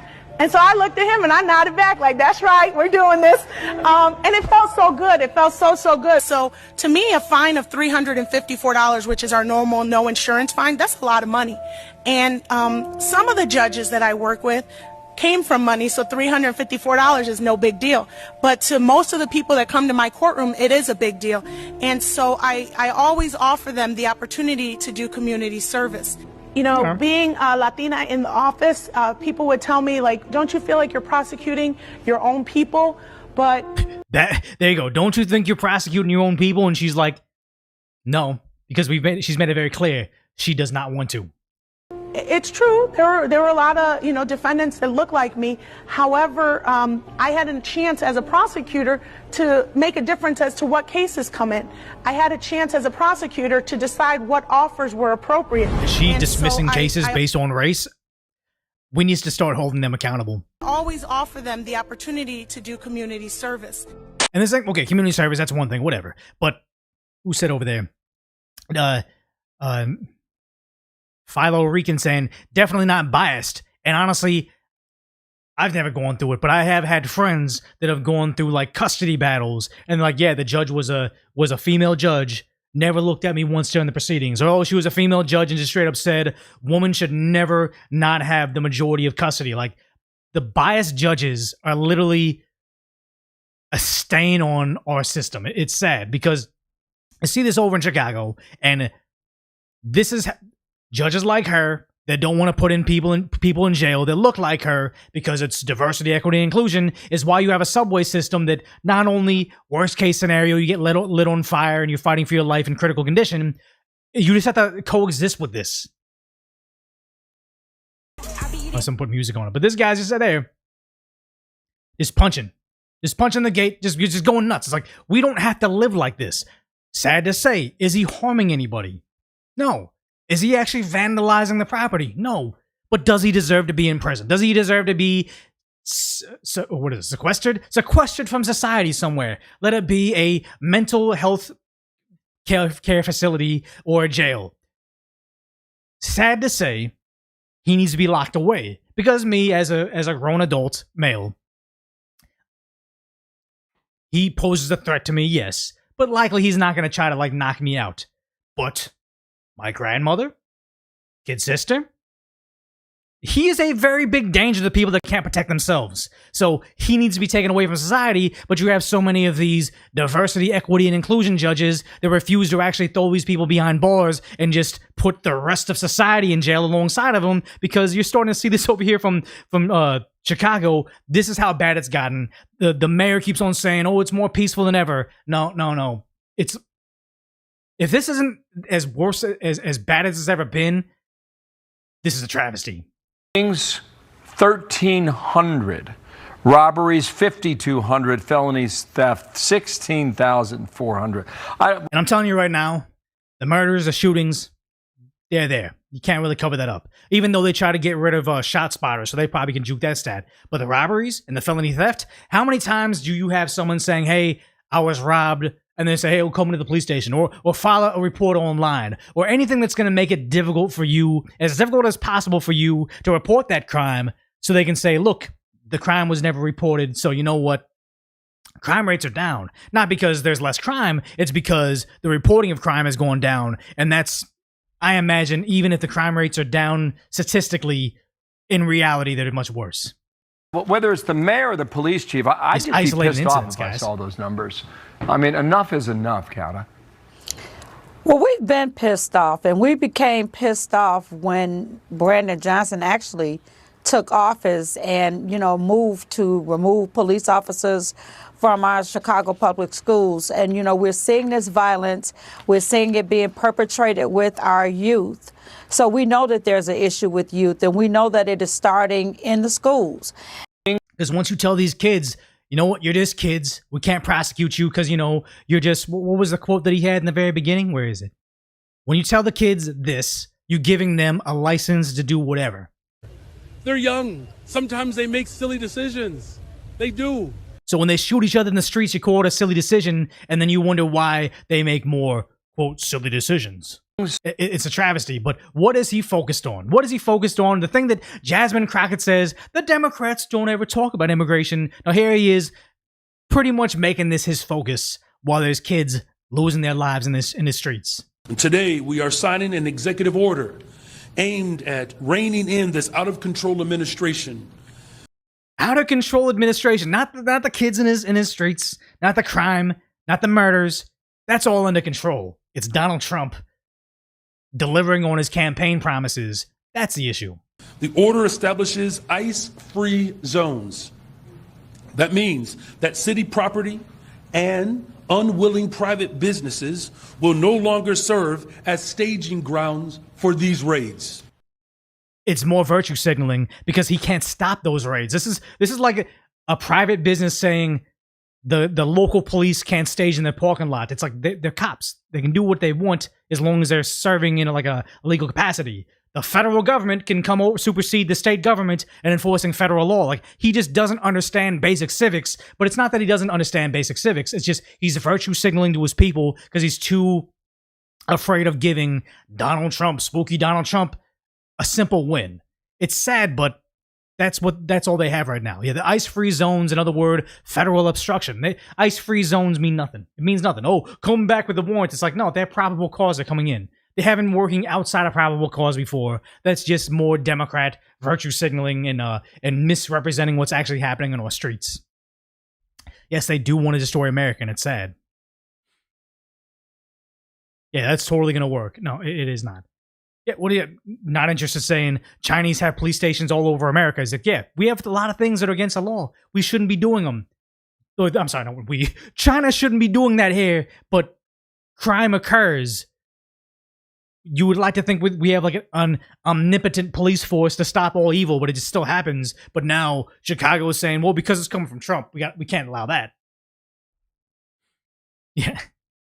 ICE-free zone just means gathering illegals. That's exactly what I thought. Like when they say this is a two-way free zone, that just means, hey, if you're a violent criminal, here's a soft target. This is not what we want to announce to the world. Yeah. So, in other news of terrible Democrat politicians, you have Mamdani, the mayor-elect of New York City, meeting with Donald Trump. And this has got them losing their minds on the left. It's actually kind of hilarious where he's essentially campaigned against him and now doing photo ops with him. But before we talk about the interview they had together, it's hilarious where Mamdani, not even in office, not even out there to deliver on all the free things he campaigned on, he is again asking for more money like Bernie Sanders. My friends, it is fall Let me in New York. The leaves, they are changing. The air, it is crisp. But one thing that stays the same is we still need you to donate to The one thing that stays the same with socialist politicians. Everything can change. But we're still grifting, guys. Transition2025.com. So head there, give whatever you can. Maybe leave a donation. And the thing is, you had other ads about him doing this. Someone stitched a bunch of them together. One of them was him complaining that Mayor Eric Adams, when he won New York City, they out fundraised him by several $1 million. He's like, whoa, how come you guys, the guys that voted for a socialist, that were voting for free buses, free rent, free food, free healthcare, how come I haven't received millions of dollars? What's up with you guys? They combined them all. Hopefully it has that part. Remember how I told you a few months ago to stop sending us money? You can start again. This transition requires staff, research, and an infrastructure that can meet this moment.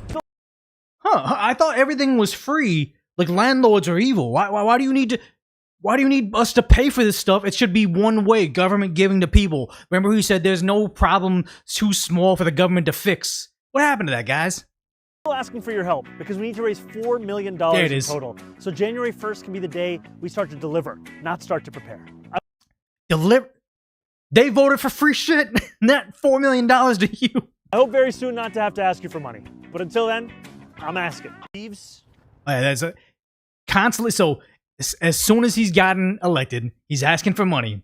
And also, his promise of free buses is falling apart like almost instantaneously. Talking about fast and free buses and you're meeting with the governor. I've heard you talk about many times that you don't want to take money away from the MTA. What's with that weird smile? Like is that, I guess I'm not like a body language specialist, but what is that? What is that? Are people buying that that's a real smile? The governor. I've heard you talk about many times that you don't want to take money away from the MTA. You want to put money back in. It's something that she agrees with, right? We don't want to take away money from the MTA. Yes. How are you getting that money, the $700 million to make the buses free, into the MTA if she's not for raising And it's going to cost more than $700 million. Taxes. You know, I think that the two clearest ways to raise that money is through the raising of the state's corporate tax to match that of New Jersey. I think that a lot of this is still a case to be made. They said no. Look, I know it's not going to happen, but I'm still promising that. Whether it's the corporate tax or whether it's the personal income tax on those who make more than $1 million a year or more, I think that these are the clearest ways. I've also said that if there are other ways to raise We're going to tax the corporations that are going to flee the state. Good job, guy. Funding, the most important fact is that we fund it, not the question of how we do it. But the most important thing is that it happens, not how we do it. You're literally living in a fantasy world. The most important thing is I get that $4 million, not the fact that you have to give it to me, and I'm not gonna give you anything back. Because best case scenario, no free buses. That was a pipe dream. Worst case scenario is for his people, not for us, for his people.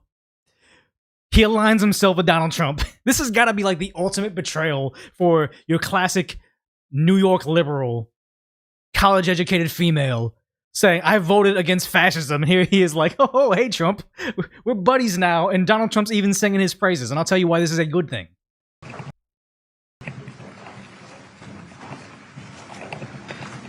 Well, thank you very much. We've just had a great meeting, a really good, very productive meeting. We have one thing in common. We want this city of ours that we love to do very well.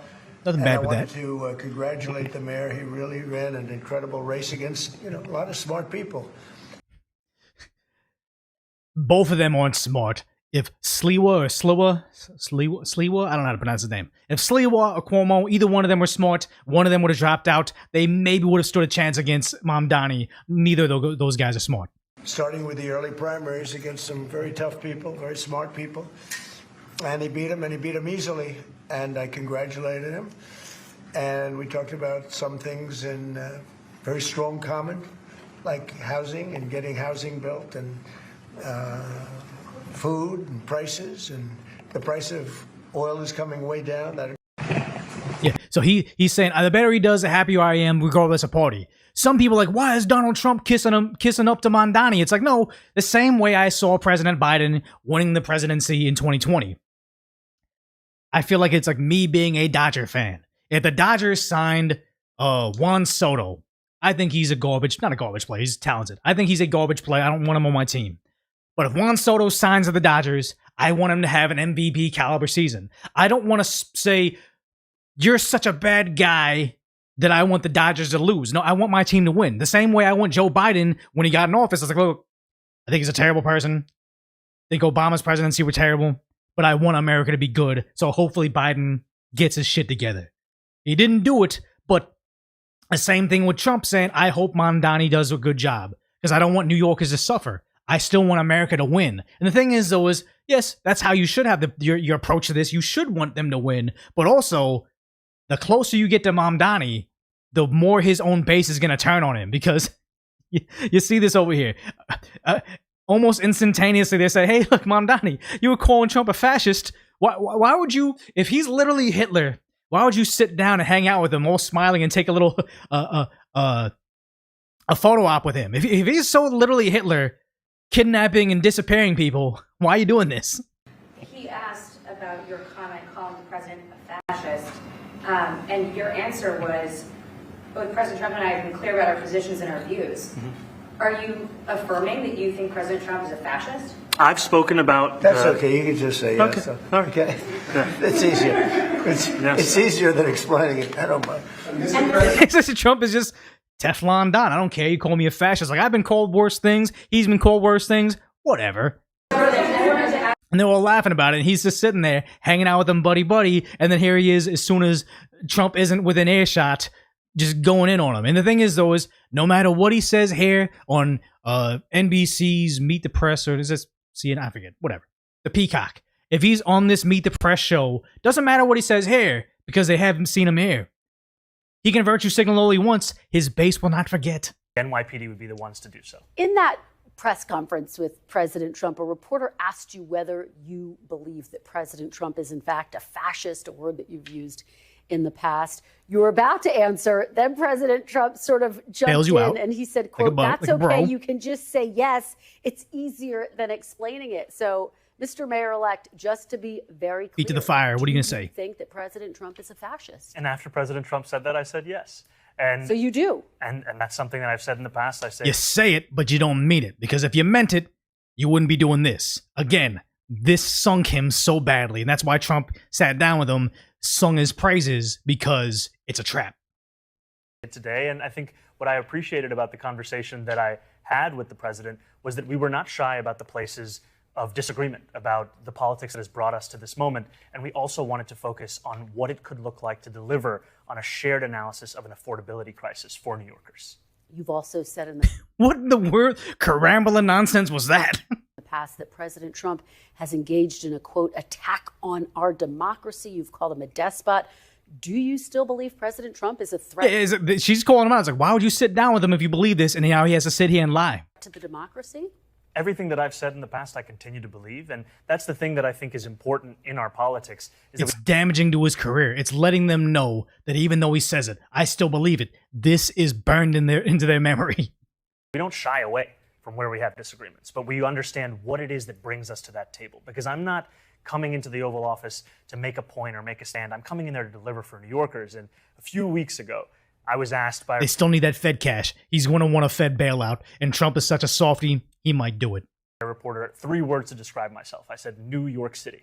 And that's what animated that conversation. How do we deliver for the people of New York City? I think that some of your supporters would be curious to know. You say you stand by your past statements that, yes, he's a threat to the democracy. How do you square working with... How is he a threat to democracy when he won the popular vote and we live in a constitutional republic? They say all this nonsense because they don't really believe it. He says he's a fascist when he doesn't really believe it. They say he's a threat to democracy when this is democracy in action. Someone who you still think is a threat to the democracy. I think working for the people of New York City demands that you work with everyone and anyone, and that you always look... Including fascists? ...to find those areas of agreement while not overlooking the places of disagreement. Buzzwords, and I think this was something that came up in our meeting. We spoke about immigration. We spoke about the fact that in New York City, we have sanctuary city policies that allow for the city to work with the federal government on around 170 serious crimes. The concern for so many New Yorkers comes about anything beyond that. And I spoke about the importance of us being able to protect New Yorkers, and some of the incidents that we see, they do not do that. He's not going to, if he can't deliver on the free buses, he's not going to deliver on that part too. It's sad because it's getting so bad. But shout out to Jack Posobiec for calling him out about taxing white neighborhoods at a higher rate and just really pushing him. He doesn't let him get out of this. Protesters.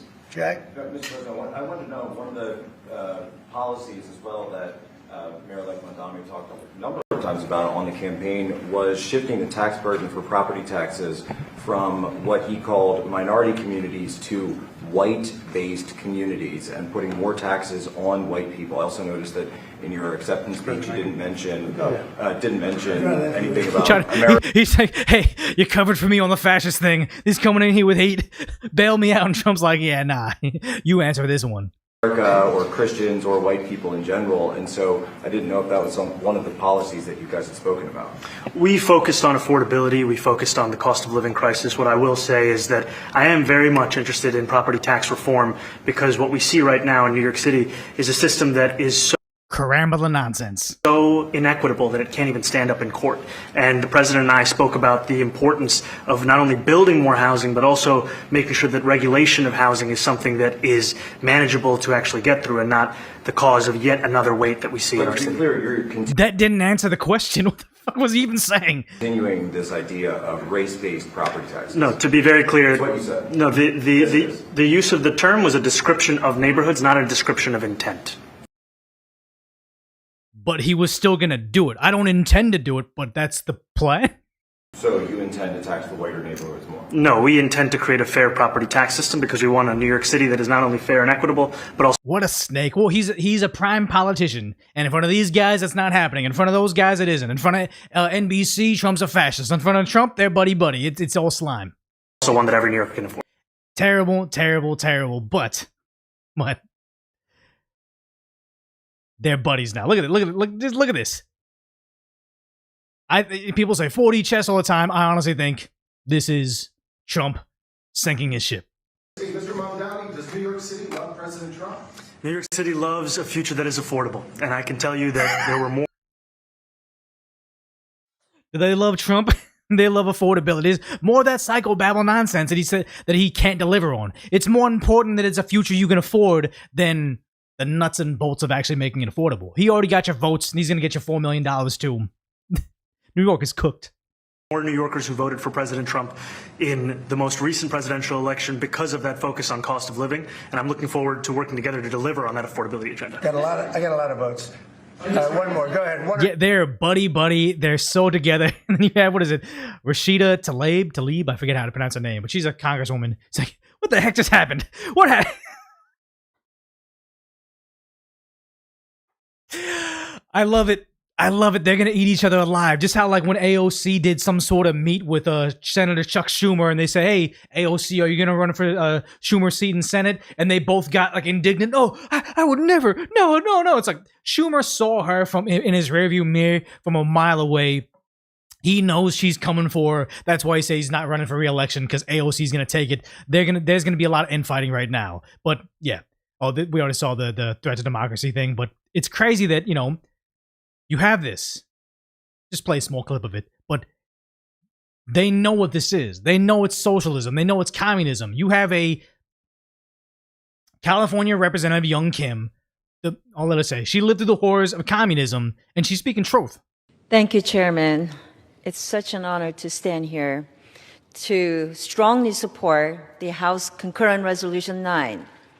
As a Korean American who grew up in the aftermath of the Korean War, I have witnessed the horrors of socialism firsthand. And notice the people that nobody that's lived through socialism is voting for it again. It's always college-educated liberals thinking, oh my God, socialism's going to be so good. Mamdani promised free buses. Not how he's going to make them free, but just Mamdani said this is going to happen, so obviously I want this. Nobody that's lived through it actually votes for it. I always say, if you want to see the difference between socialism and freedom, just look at the Korean Peninsula at night. Yes. South Korea shines with opportunity. Yes. North Korea is trapped in darkness.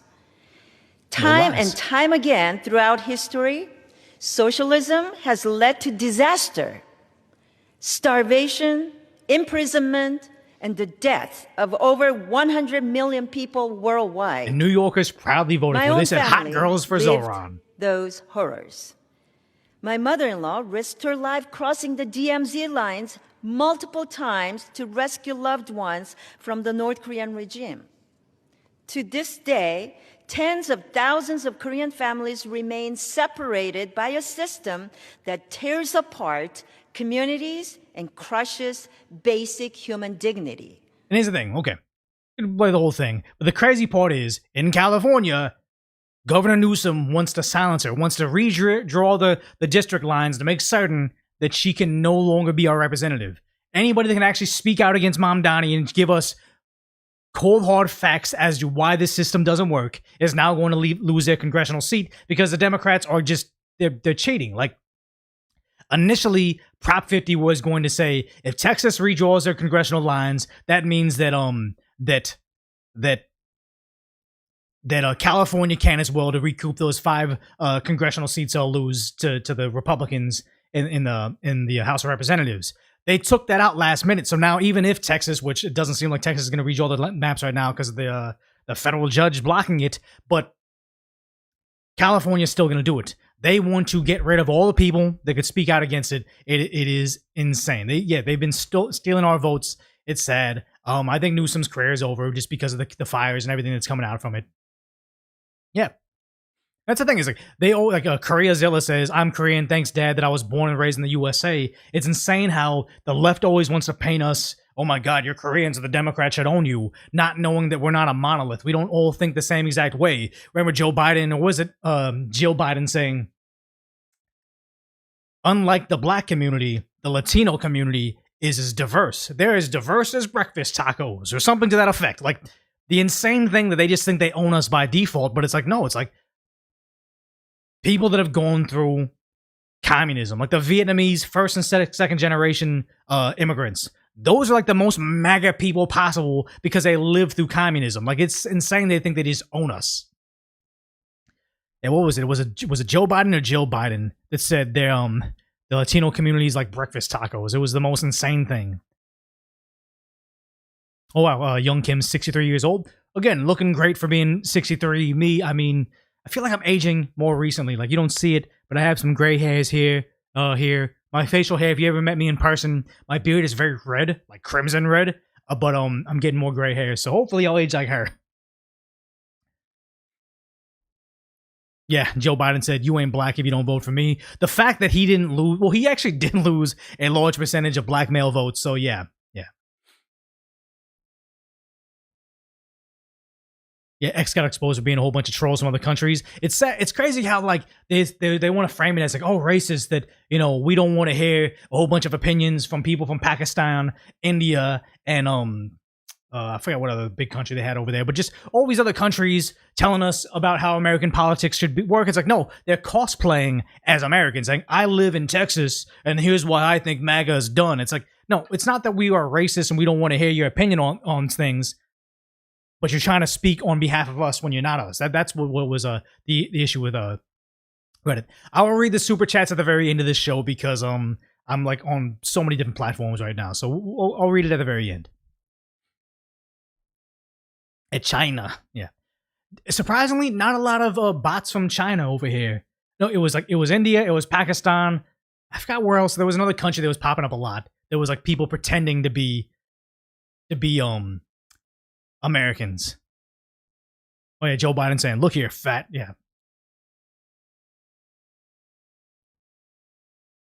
Yeah. He's saying you go on a blue sky and crazy people agree with your comments. It's insane to me that on YouTube, people will say like I'm a moderate. You see people talk about me on Reddit, they're like, "Oh my god, he's an alt-right person," or whatever. But when my content was getting mirrored over on BitChute, those guys are like, "Oh my god, this filthy liberal, blah blah blah, he's an idiot." And I'm like, wow, like it really is like a perception of like, you know, where they stand. It's like, yeah, it's insane how bad Blue Sky, BitChute, all these places will get. Oh yeah, Nigeria. There you go. It was Nigeria, Pakistan, and India. Most of the bots were there. Like it's crazy. Like a long time ago, I was trying to find an editor for YouTube. No longer trying to look for that right now. I do all my, like, Decoy Voice is just a one-man operation. I can't hand any of that stuff off. It loses its quality. But a while ago, I asked YouTube, like, oh, on Twitter, how do I find a good editor? And all of a sudden, my inbox got flooded with gorgeous white women that happened to be editors that had the word GFX in their account. Like, oh, video editor, Stacy, Patty, I don't know, just standard white girl names. And they're all like, oh my god, I do editing, I'll do a free video for you. Just my inbox had like 20 of them right off the bat. And I was like, how there's no possible way. There's just this abundance of people from here, all pretty white girls specifically, that all want to edit my videos. I was like, this makes no sense. And now that I went back through my Twitter and I was like, I found those things, all those graphics accounts are now like profile picture of Indian men. Like they knew what it was. They was trying to grift it. I don't understand why they thought I'd be more susceptible to that, when obviously they wouldn't be lurking the internet at like any hour of the day to respond to me within seconds to say, you need a video editor? All your videos. It's like, no, this is totally not, it's not real. They really all were that. And it's sad because it's like, look, I would be open to hiring one of them if it didn't seem like a scam. If you came to me and said, hey, here, I did a sample edit of your video. Do you like it? It's an Indian guy, has an Indian name, whatever. He's just desperate for work. I'd respect that hustle. But not if it's, hey, I'm a pretty girl. Here, it just, you know it's going to be a scam. And here's the thing: is Decoy no family member that can edit? I don't want to like make it like it's hard to. You guys probably hear because you watch Decoy Voice. Decoy Voice has such a specific vibe to it. I don't want to say it's hard to hard to replicate because it's not. But honestly, there's like subtle things like in timing when I'm editing a video. Sometimes I'll think of a different joke or add something into it. It's very hard for me to say, hey, here's a script, here's a recording, here's the B-roll.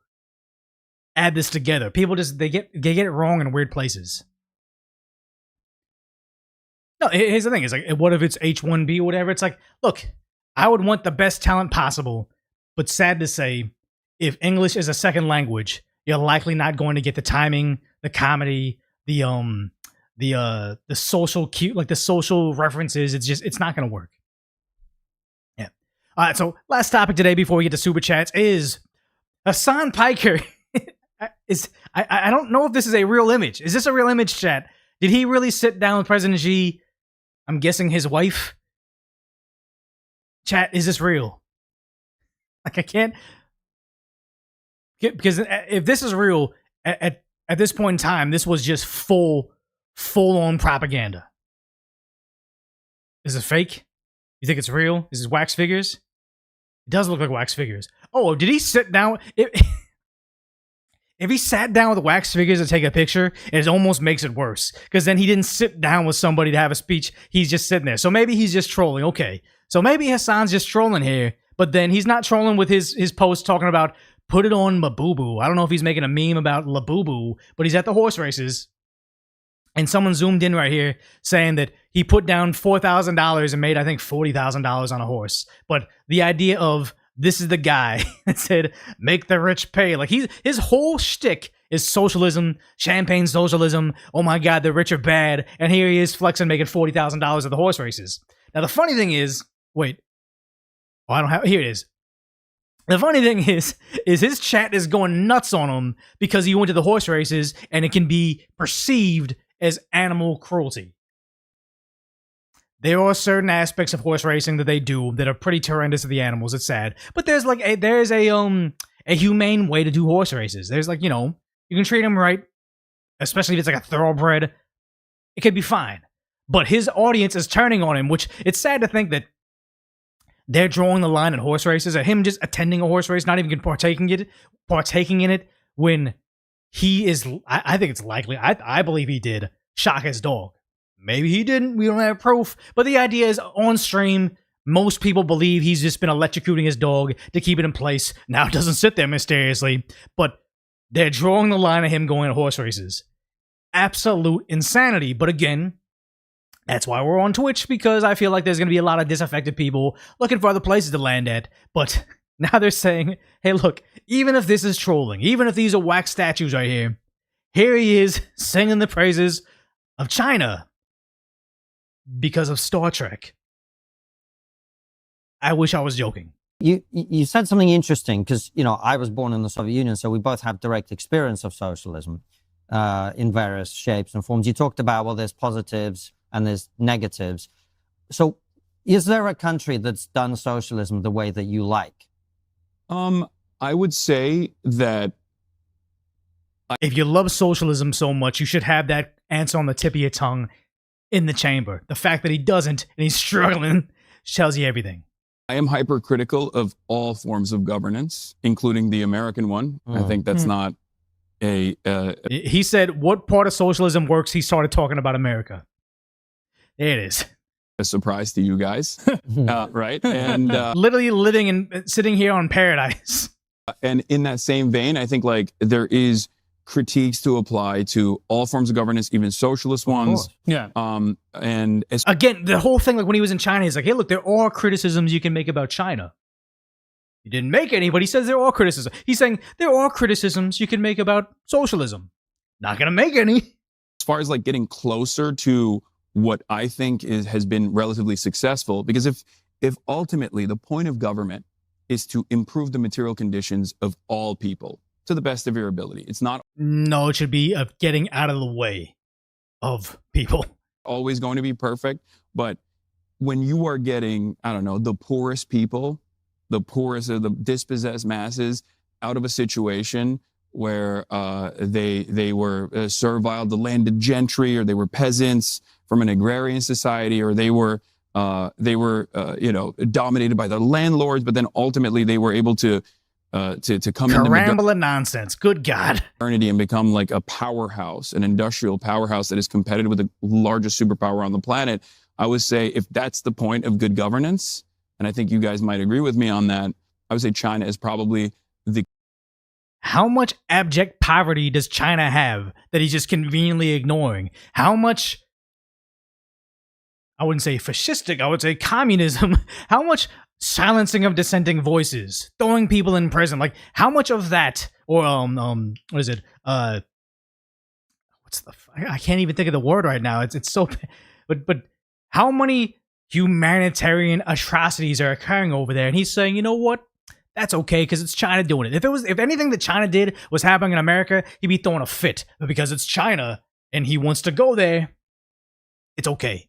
Closest, and there are still plenty of failures within the Chinese system as well, plenty of issues within the Chinese system as well, but that's probably the closest I would say to an example that we should follow. We should follow what China does. So I hope I so hope Hassan's just hanging out somewhere by like a national park, or he's like at a tourist spot in a California. He's over by the Walk of the Stars in Hollywood, and some U.S. soldier shakes him down saying, "What's going on here? Open up your phone. Let me see. Look through it." Whatever happened to him over in China, I hope it happens over here too, and see if he has a consistent virtues against how China controls their country.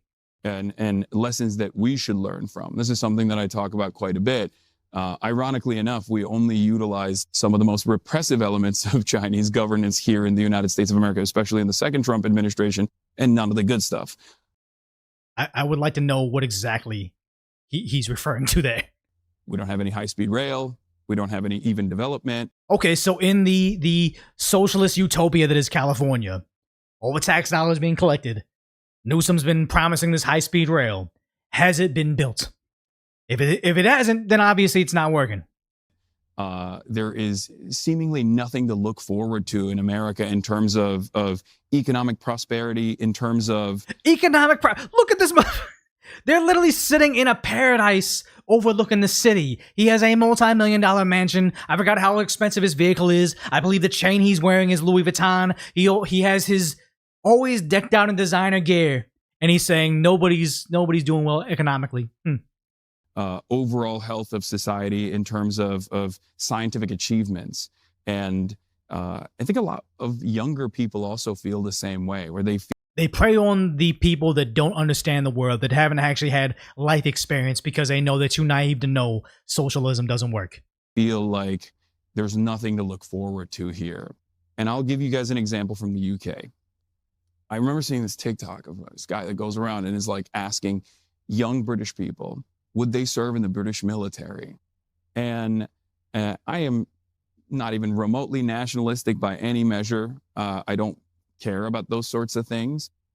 But I think it's important to understand, like, it's a good way to see the temperature of society. And a lot of... Yes, and that's the issue, is you have these massive open borders. They come over here, they want to use all these social services, but as soon as something breaks out, like the war in Ukraine, you had all those people coming in from Africa that have been living in Ukraine for years, collecting social services. As soon as Russia invaded, they were like, no, this isn't my war. I'm leaving. I'm going to Europe now. I'm fleeing. And it's like, you don't want to say,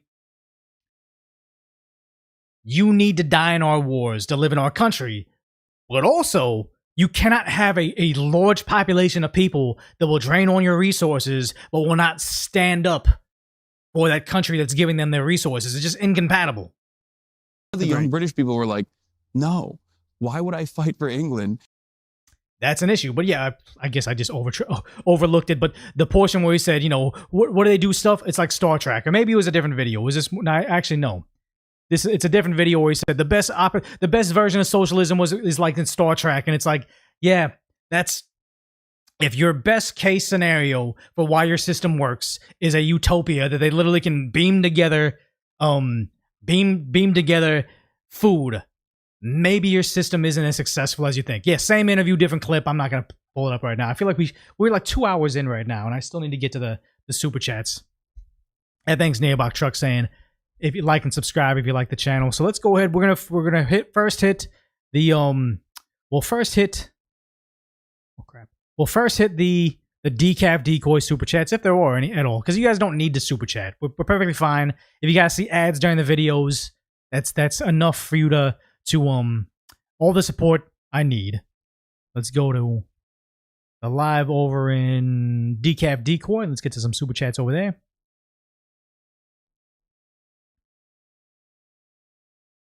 Yeah, oh wow, we had a big one. Okay, so let's see. So over here on just a three. Thank you, Tuckin Muffin, for the super huge super chat. Just saying fart, but I mean that's huge. Thank you so much. Sturgeon says coworker said he's unemployed for free med visit. Don't know what that is.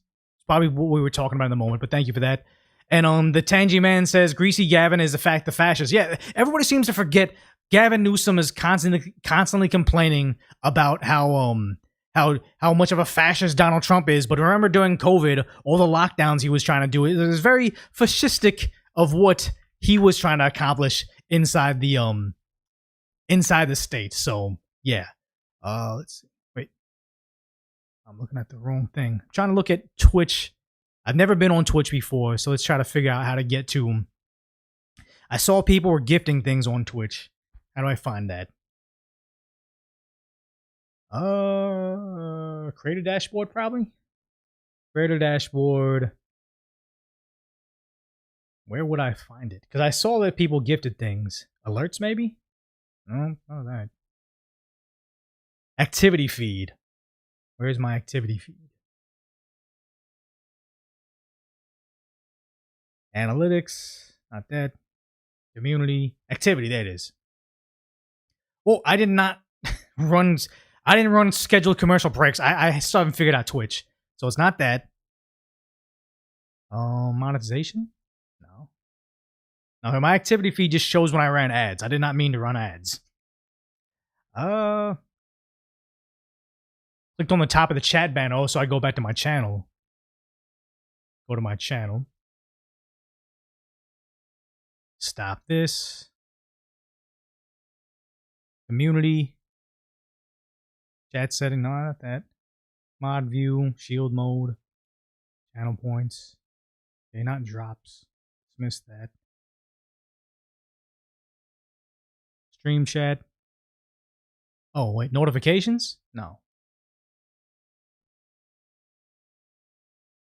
Click the top of the chat banner. I don't see that, though. It's just stream chat. I see that. I don't see anything else.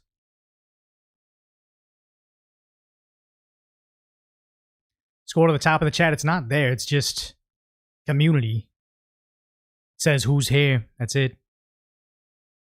Under the word stream chat. No, oh, yeah. Oh, that right there. So, okay, we have weekly top gifters. Thank you, Killinator, for 5 gifted subs, and Throne for 5 gifted subs. That's huge. Thank you. I guess we got some bits from K to Prime, 100 bits. I don't know what a bit is. JC Jambo, thank you. And Neobox Truck, thank you for that. But you would think that it would be, there was more than that, but I think that's it, right? Should show a ticker. Yeah, I see the ticker of like who's been gifting stuff, so maybe it was just that. Go to Creator Dashboard.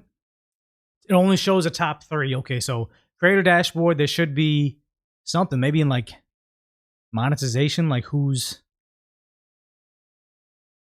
Not that. Viewer rewards, no. Alerts. Could be just an alerts, right? Oh, I think I need to make an alert box of that. Oh, gifted subscriptions. Nah, I guess I need to make it. It only shows the top 3. That kind of sucks then. Then I can't see, like, I can't go back and recap to see that. But I guess it's more, oh, here we go. Yeah, so here it is. Third-party events, no. Plus program goal, okay. Yeah, oh, so thank you, Shady Lurker, for subscribing with Prime.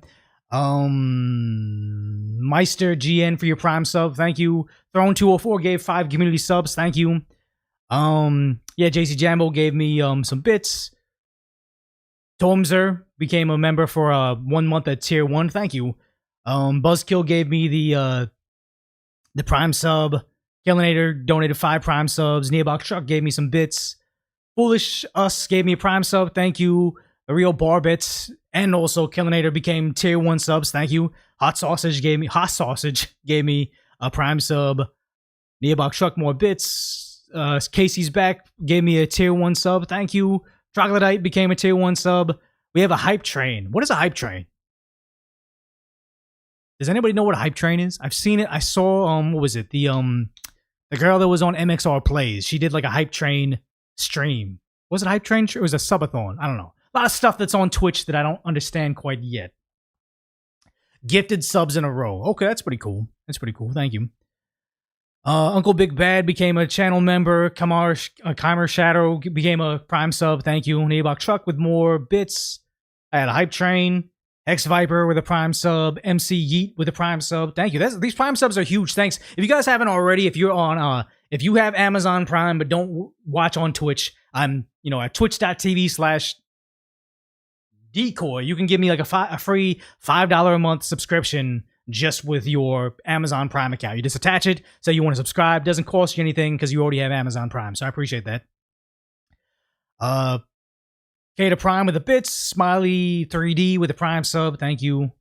So just making sure you guys all got it. And thanks for following me over there. I think when I first started my my Twitch channel, I think before I had like maybe 100 followers over there, and now I have 250 followers. So it's pretty cool that you guys are all watching here.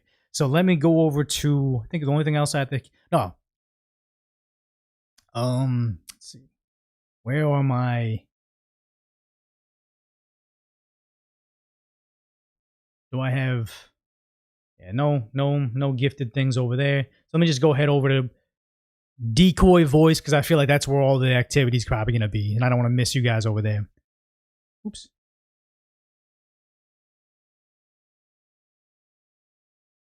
Yes, when I was with Mally Mouse, there was a Twitch. I think I was quadcasting at the time, so I likely, if you guys are just following me on Decoy Voice and want to watch more live streams, what's going to happen is we're not going to live stream on Decoy Voice anymore. It's just going to be Decaf Decoy. It's going to be the other platforms. So if you guys want to see more of this stuff, make sure you're following me over there.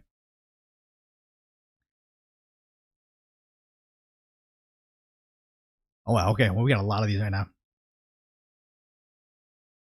So Johnny B. Casual says, past tense of duck is Dak. A lot of people don't know that. Appreciate that. Tempest Daniel became a super huge channel member, so thank you, Decoy Commander. That's the highest tier over there, so I appreciate that. Tempest Kanyo TCG trading card game. I think that's what it means. 5 Decoy Voice memberships. So he's giving me the top tier membership and also voice memberships. Appreciate that.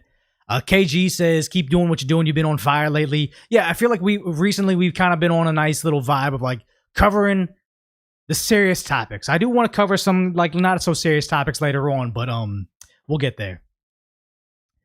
KJX says, if you hear anybody from the law, cop or any kind, they say, if you ignore our instructions or stand in the way of our job, we'll take lethal actions. Would you react? Yeah, because I'm not trying to I'm trying to comply. Like, what does Tim Pool say? Like, you can fight the ticket, you can fight him in court, but you can't fight him in the street. You have to comply. Sad to say. Thank you, Tempest, again for gifting more Decoy Voice memberships. And also Cameron English saying, Brit Bong here, how much weight did you lose from cutting out drinkable calories? I would say I probably lost like 5 pounds from drinkable calories, but the big weight loss I had was when I went to OMAD. 1 meal a day. I probably lost like 15 pounds. Like you see my face, it kind of gets a little chubby. I don't have that much weight on me, but I was able to cut a lot very quickly, 1 meal a day. If you're into like coffee, like Americanos, it's easy to kind of suppress your appetite with that, having a couple of those throughout the day. But once you can get on OMAD, I mean, I'm not a doctor, I'm not giving you medical advice, but for me, my experience was OMAD helped me drop a lot. Hack Toaster says, are you aware of an extremely racist Japanese troll who became an elected official for saying radical racist stuff against the Chinese, saying how they're a lower life form and a waste of life? I honestly would wonder if that's what the media is saying they're saying, or if that's genuinely what she's saying, because I don't know. I don't speak Japanese. Graph Graph TJB says, thank you for being yourself. So to pay for lunch, thank you, $40. Yeah, that's an amazing lunch I can have. So thank you so much for that. Omega Supreme with Cheese says, keep a theme with the tats. Last thing you wanted to do is look like a NASCAR with random crap. And that's one thing I would always say is like when I got tattoos, I would see a lot of homeless people around. And I'm like, homeless people get a lot of tattoos. How do I differentiate myself from them? And one of my employees at the time was like, yeah, because they get random ass shit. Like they buy a tattoo gun off Amazon, or they use like a big pen and a lighter. They get random stupid stuff. It's like, if you just have a theme that's very intense, has intent, you'll look fine. Like honestly, I thought I was going to do both sleeves when I got it done. But honestly, there's a look of, at least to me, one sleeve, chest, maybe my back. That's like intention. Just blasting everything is just like a different vibe. Hack Toaster says, I love a daily dose of radicalization from me. I feel like I'm always genuinely about turning the temperature down. I'm not big on, like, you know, they're out to get us or this or that. I'm like, hey, here's what's happening.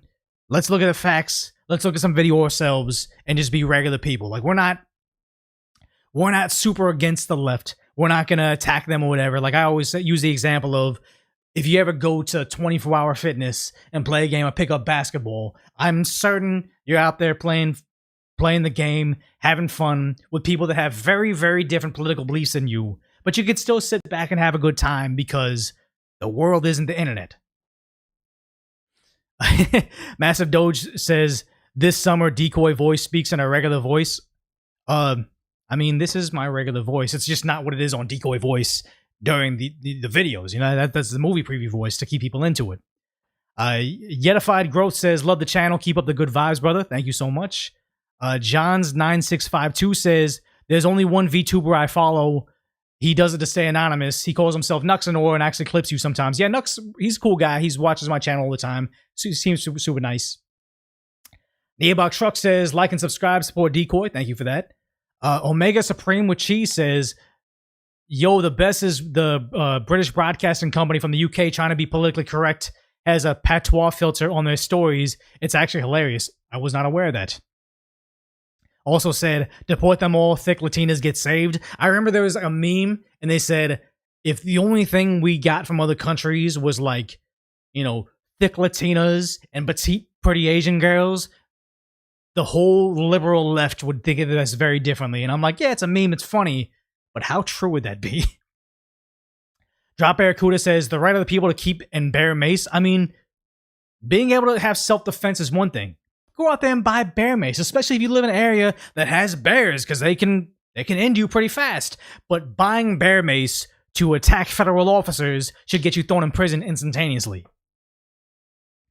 His wife had a restraining order against him one time, John says. Who are we talking about? It must have been something, I forget. That was probably we were talking. John says, go to a Walmart around tax time. See, crazy how busy the Western Union desk is. I mean, tax season just wrecking all of us, guys. Jason Mulgren says, California spent $16 billion on healthcare for illegals this year. Somalis in Minnesota sent more money back to Somalia than the entire GDP of Somalia. It's insane how, who's that girl? Ilhan Omar said, Somalians are the fabric of the country. And it's like, no, nobody thinks that. Nobody thinks that. Johns with a huge super chat says, that reporter talks about international law, actually. By the law, asylum seekers are supposed to go to the nearest neighboring country first. That's why at Eagle Pass, Texas, thousands of IDs were found laying on the ground. Yeah, exactly. They cannot be passing through Mexico to seek asylum over here. They need to go to the nearest country, and also, they can come here. I mean, they shouldn't come here. But when they come here, they shouldn't expect SNAP benefits, free housing, like the Democrats are promising them. Hollow Chicklet says, if you were to look at the people who went viral on TikTok for being upset about food stamps, most of them were overweight. It was a very, very red pill moment for people to see exactly who's receiving benefits and how much benefits they are and what those benefits were used on. It shouldn't be for DoorDash. It shouldn't be for sodas. It shouldn't be for candy. It should be for Nutriloaf.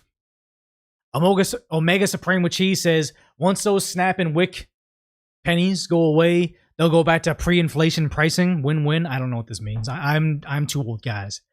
Hollow Chicklet says, you can get energy drinks at 7-Eleven with EBT. Some people are getting $1,500 a month. You can eat steak every night on that. Also, kitchens always hire ex-cons. Exactly. There's work he can do. It's just not glamorous work.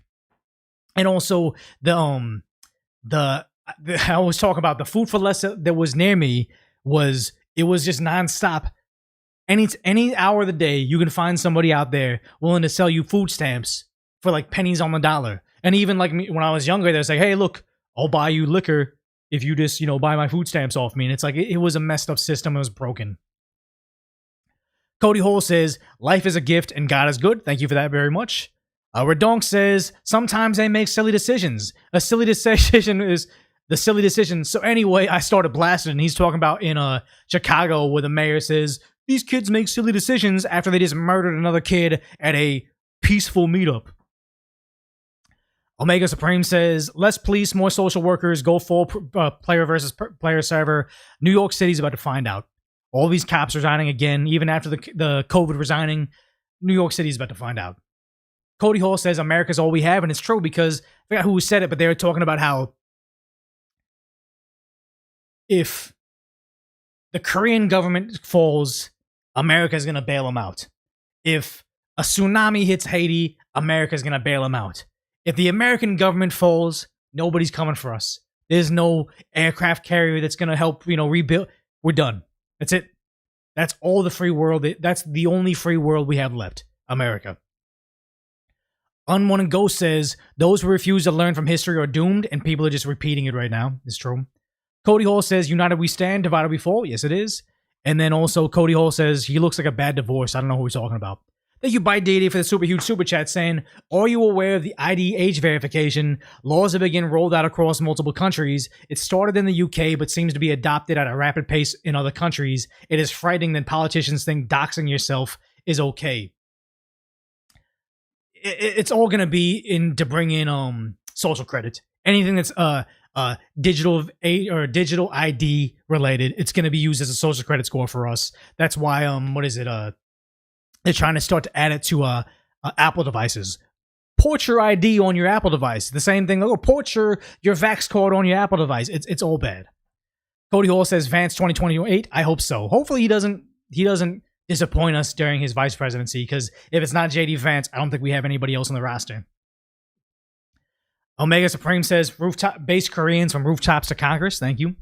Unwanted Ghost says, you watch Freedom Tunes History Socialism video. I know they're affiliated with Timcast IRL. I just don't watch them. I don't know about them. I'm sure they're great, but I don't know them.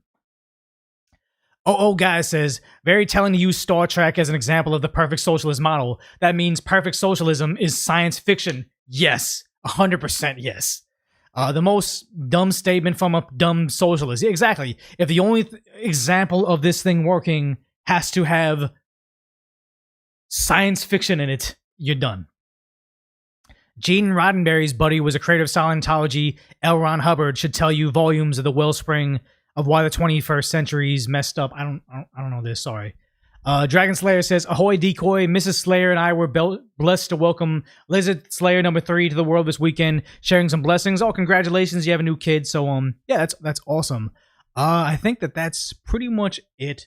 I think Twitch, everybody's kind of scattering, but yeah, if you guys haven't already, consider subscribing to me over on Twitch TV. I kind of feel like twitch.tv/decoy, if I build that up, it can make it so like YouTube will give me the handle decoy. It seems insignificant, but to me, it seems like a big deal. Should be cool. And you can also give me an Amazon Prime sub. If you have Amazon Prime, it gives me like a free $5 membership. So that's pretty cool. I'm also on Instagram at DecoyBTS. You can see it up there. Hopefully I can buy that at Decoy account. There was a Discord server. It's only for the top tier channel members on YouTube, on Decoy Voice, because whenever there's a Discord server, it gets like hijacked by people that don't like me. They spam it with nonsense, so I just nuke it. I don't want anything to do with it. I feel like I don't really use Discord myself. I don't want something that's attached to my name that has nonsense on it, so I just kind of keep it as top tier as possible. Cody Hall with the super chat saying, life is a dance. You learn as you go. Sometimes you lead, sometimes you follow. Appreciate that. Neobach Truck says, you're not top tier. Are you not top tier? I don't know. I don't really know how it is. So thank you, Subbox Own, saying I'm following all of them, so I appreciate that. Yeah. You read an article about community service. I think that to get SNAP benefits, they have to have volunteer work. Perfect. If you're a felon, you don't need to be hired. Just do volunteer work. I'm sure they're going to juke that. They're going to find someone that says, hey, you come in here, do an hour of work, I'll give you 40 hours credits. Just give me some of your SNAP benefits. It's a corrupt system, but, you know, that's what it is. Yeah. You guys over on Decaf Decoy. So, next Monday, we're only going to be on Decaf Decoy on YouTube. We won't do Decoy Voice again. But then also, it seems like the poll was okay with it. If I can, I will be doing some IRL streams. It'll probably just be on like Twitch and Kick. But I'll do an IRL stream, so if you don't follow me over there and you want to see the extra content, it'll probably be on that platform, possibly on YouTube as well if I can get it to work. I still haven't figured out how to stream off my phone, but we're going to try it. So thanks for hanging out as long as you guys have across all these platforms. But for now, duck off.